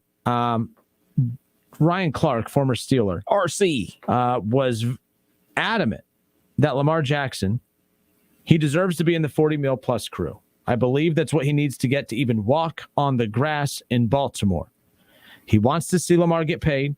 He thinks Lamar Jackson should not step one single foot on the practice field or game field for the Ravens until a deal is done. I get it. He's won an MVP. Take the running stats away, he's an above-average quarterback. No above-average quarterbacks getting paid more than 40 mil. Baker Mayfield, his numbers slightly better than his from a passing perspective, not by much. And we laugh at the fact of giving Baker that money. The skill set of Lamar is what makes him better than every other quarterback in the NFL as far as ability to make plays with his legs. But you're talking, if you're going to wrap him up for what's the length of a contract for a quarterback? Are we talking, is it 5? Let's find out. 5 or 6 years, either way. You do have to, you have to understand that, hey, that skill set is going to deteriorate way before his passing ability. I mean, your passing ability, that you could stretch that out over a decade. Not the playmaking ability with the legs. Like, that's going to be something to keep an eye on. And let's be clear. We talk about all the top teams being able to really do a good job of maximizing a team's ability with a rookie quarterback on a rookie deal. The Ravens have not proven that they can maximize the Lamar Jackson offense on a rookie given deal. So what makes you think that they're going to do? So I said, as a Browns fan, pay him the 40 mil. I hope they do. As a Browns fan, I can't wait for them to pay him 40 mil because I'm sure he'll be electrifying and exciting. I don't deny that whatsoever, but they couldn't even get wide receivers to come play with them, elite wide receivers to play with them when he was on a rookie deal, when they could afford to pay them. Now they're going to have no money to pay elite wide receivers to come play with them. That offensive line's already taken a step back. There's one of their key free agents is their center that they're going to be working out, with this upcoming season. Who knows what happens there? Go ahead, pay him. As a Browns fan, I hope they pay him that 40 mil because that defense will then take a hit. The offense will take a step back, and the offense isn't as explosive as what we would like to think it is anyways. And then the Bengals, I hope they give Joe Burrow that 40 mil because if the Browns right now end up giving Baker Mayfield that 25 to 30 range, the Browns are set. Now, they can afford to keep that OL. They can afford to keep that run game. They can afford to keep those pieces on defense, and just hopefully they hit on some receivers in the draft. The Browns are going to be set for more long-term success with their above-average quarterback in Baker Mayfield than the two teams with elite quarterbacks in the Bengals and the Ravens. I hope they give their quarterbacks 40 mil, and I hope they do it soon. I'm not sure if that was a question or a statement. It's a statement for you to respond to. Well, he's going to get paid. He deserves to get paid. And I think that the Baltimore Ravens have one of the best front offices and scouting departments in the league. They find talent. They definitely find defensive talent. They find dudes that play backyard football that say, hey, you know what, I can play defensive back in the league and everything like that. So, you just got to put your trust in the front office to figure these things out, to try to build around them. And I do think sometimes we take for granted that, like, what a quarterback is right now is who they'll be forever. Like, it was earlier in Steve Young's career where he was just known as a runner and he developed as a passer. So just to think that, all right, man, Lamar is not going to continue to develop, like, I think that's a little short-sighted. Like, no, you don't expect somebody to be able to run the way he does forever, So you would expect and you would hope, especially if you're a Baltimore Ravens fan in the front office, that like, all right, this skill set is going to continue to develop. And also you want their offensive coordinator and their offensive staff to grow outside of simply read options, style of football and everything like that. But they're running an offense that suits who he is. I mean, that's what they get praised for all the time. They're running an offense that suits him. So they got to continue running that offense that suits him, because if he was a better passer, they would open it up. And how come Baker doesn't get that same benefit of the doubt? See, well, you're doing it again. No. You're bringing people's arguments that you argue with on Twitter to me. I never said that. Because I've never heard you say, well, I think that the Browns need to pay Baker $40 million. No. Because he can still get better. He can still get better. Baker doesn't get that benefit of the doubt. You must not be listening to me when I say these things, because I talked about how Baker last year, like they probably should pay him now, because it going into next year with everything that they had, I was expecting the Browns to be a lot better. So I was thinking like, oh man, if he blows it out the water like he did last year, they're probably going to have to break the bank. So I was saying you might want to get that contract done sooner than later. So apparently, you don't listen to me. Contract in total money. Does Baker deserve $40 million a year? No. Why? Not right now. But why? He can get better. He can get better. He could. You shouldn't assume that the skill set he has now is the skill set he's going to have down there. How can we have to give Lamar the benefit of the doubt and not Baker? You are on that man's payroll, bruh. I'm not advocating for him to get $40 million a year. I'm saying that Lamar shouldn't get $40 million a year. That your job as a quarterback is to pass the football. Your numbers job are as not quarterback to win games. Your job in Baker's won games. I didn't say he didn't. I said he's a starting caliber quarterback in the NFL. But he should make $40 million. No, I don't think he's $40 million. But I've also said that a starting quarterback in this league gets paid between $30 and $35 million, just like Kirk Cousins does. So I was saying somewhere around where Kirk Cousins gets paid. So I think Kirk Cousins is around 33, 35, somewhere in there. He's a starting quarterback in this league. He's starting quarterback caliber. He wins games. He should be paid around $35 million. $35. Like that's what the starting quarterbacks get paid. It's about $35 million. Then Lamar should get $35,000. What's he done? He has one more playoff win than Baker. I know he is an MVP, but it's for his ability to run the football. You are sold on that, man. Get a running back. Get a running back. You want a running back? Get a running back. They have a couple running backs. They're just all injured, just like all the cornerbacks and the whole entire roster, which is why the Bengals won this year, because the whole Bengals roster or the whole Ravens roster. Y'all know what to do in the chat. Going Friday. into a Friday, he gets upset. He had to get that off. Defend Baker to the death.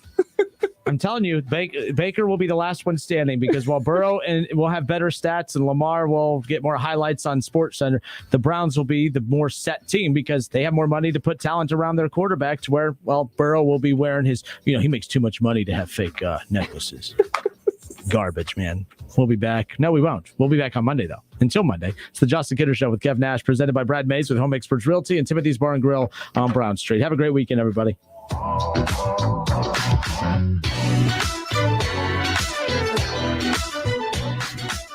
Listen, stream, watch. It's the Justin Kinner Show with Kev Nash, right here on Dayton's ESPN Radio, 1410 Wing AM. My milkshake brings all the boys to the yard, and they're like, it's better than yours. Spilled your milkshake? Quick, the quicker picker upper. Bounty picks up spills quicker. And each sheet is 2 times more absorbent, so you can use less than the leading Ordinary brand. So you can get back to your milkshake. My milkshake brings all the boys to the yard, and they're like, it's better than yours. Bounty, the quicker picker upper. Research shows people remember radio ads that remind them of the past. So to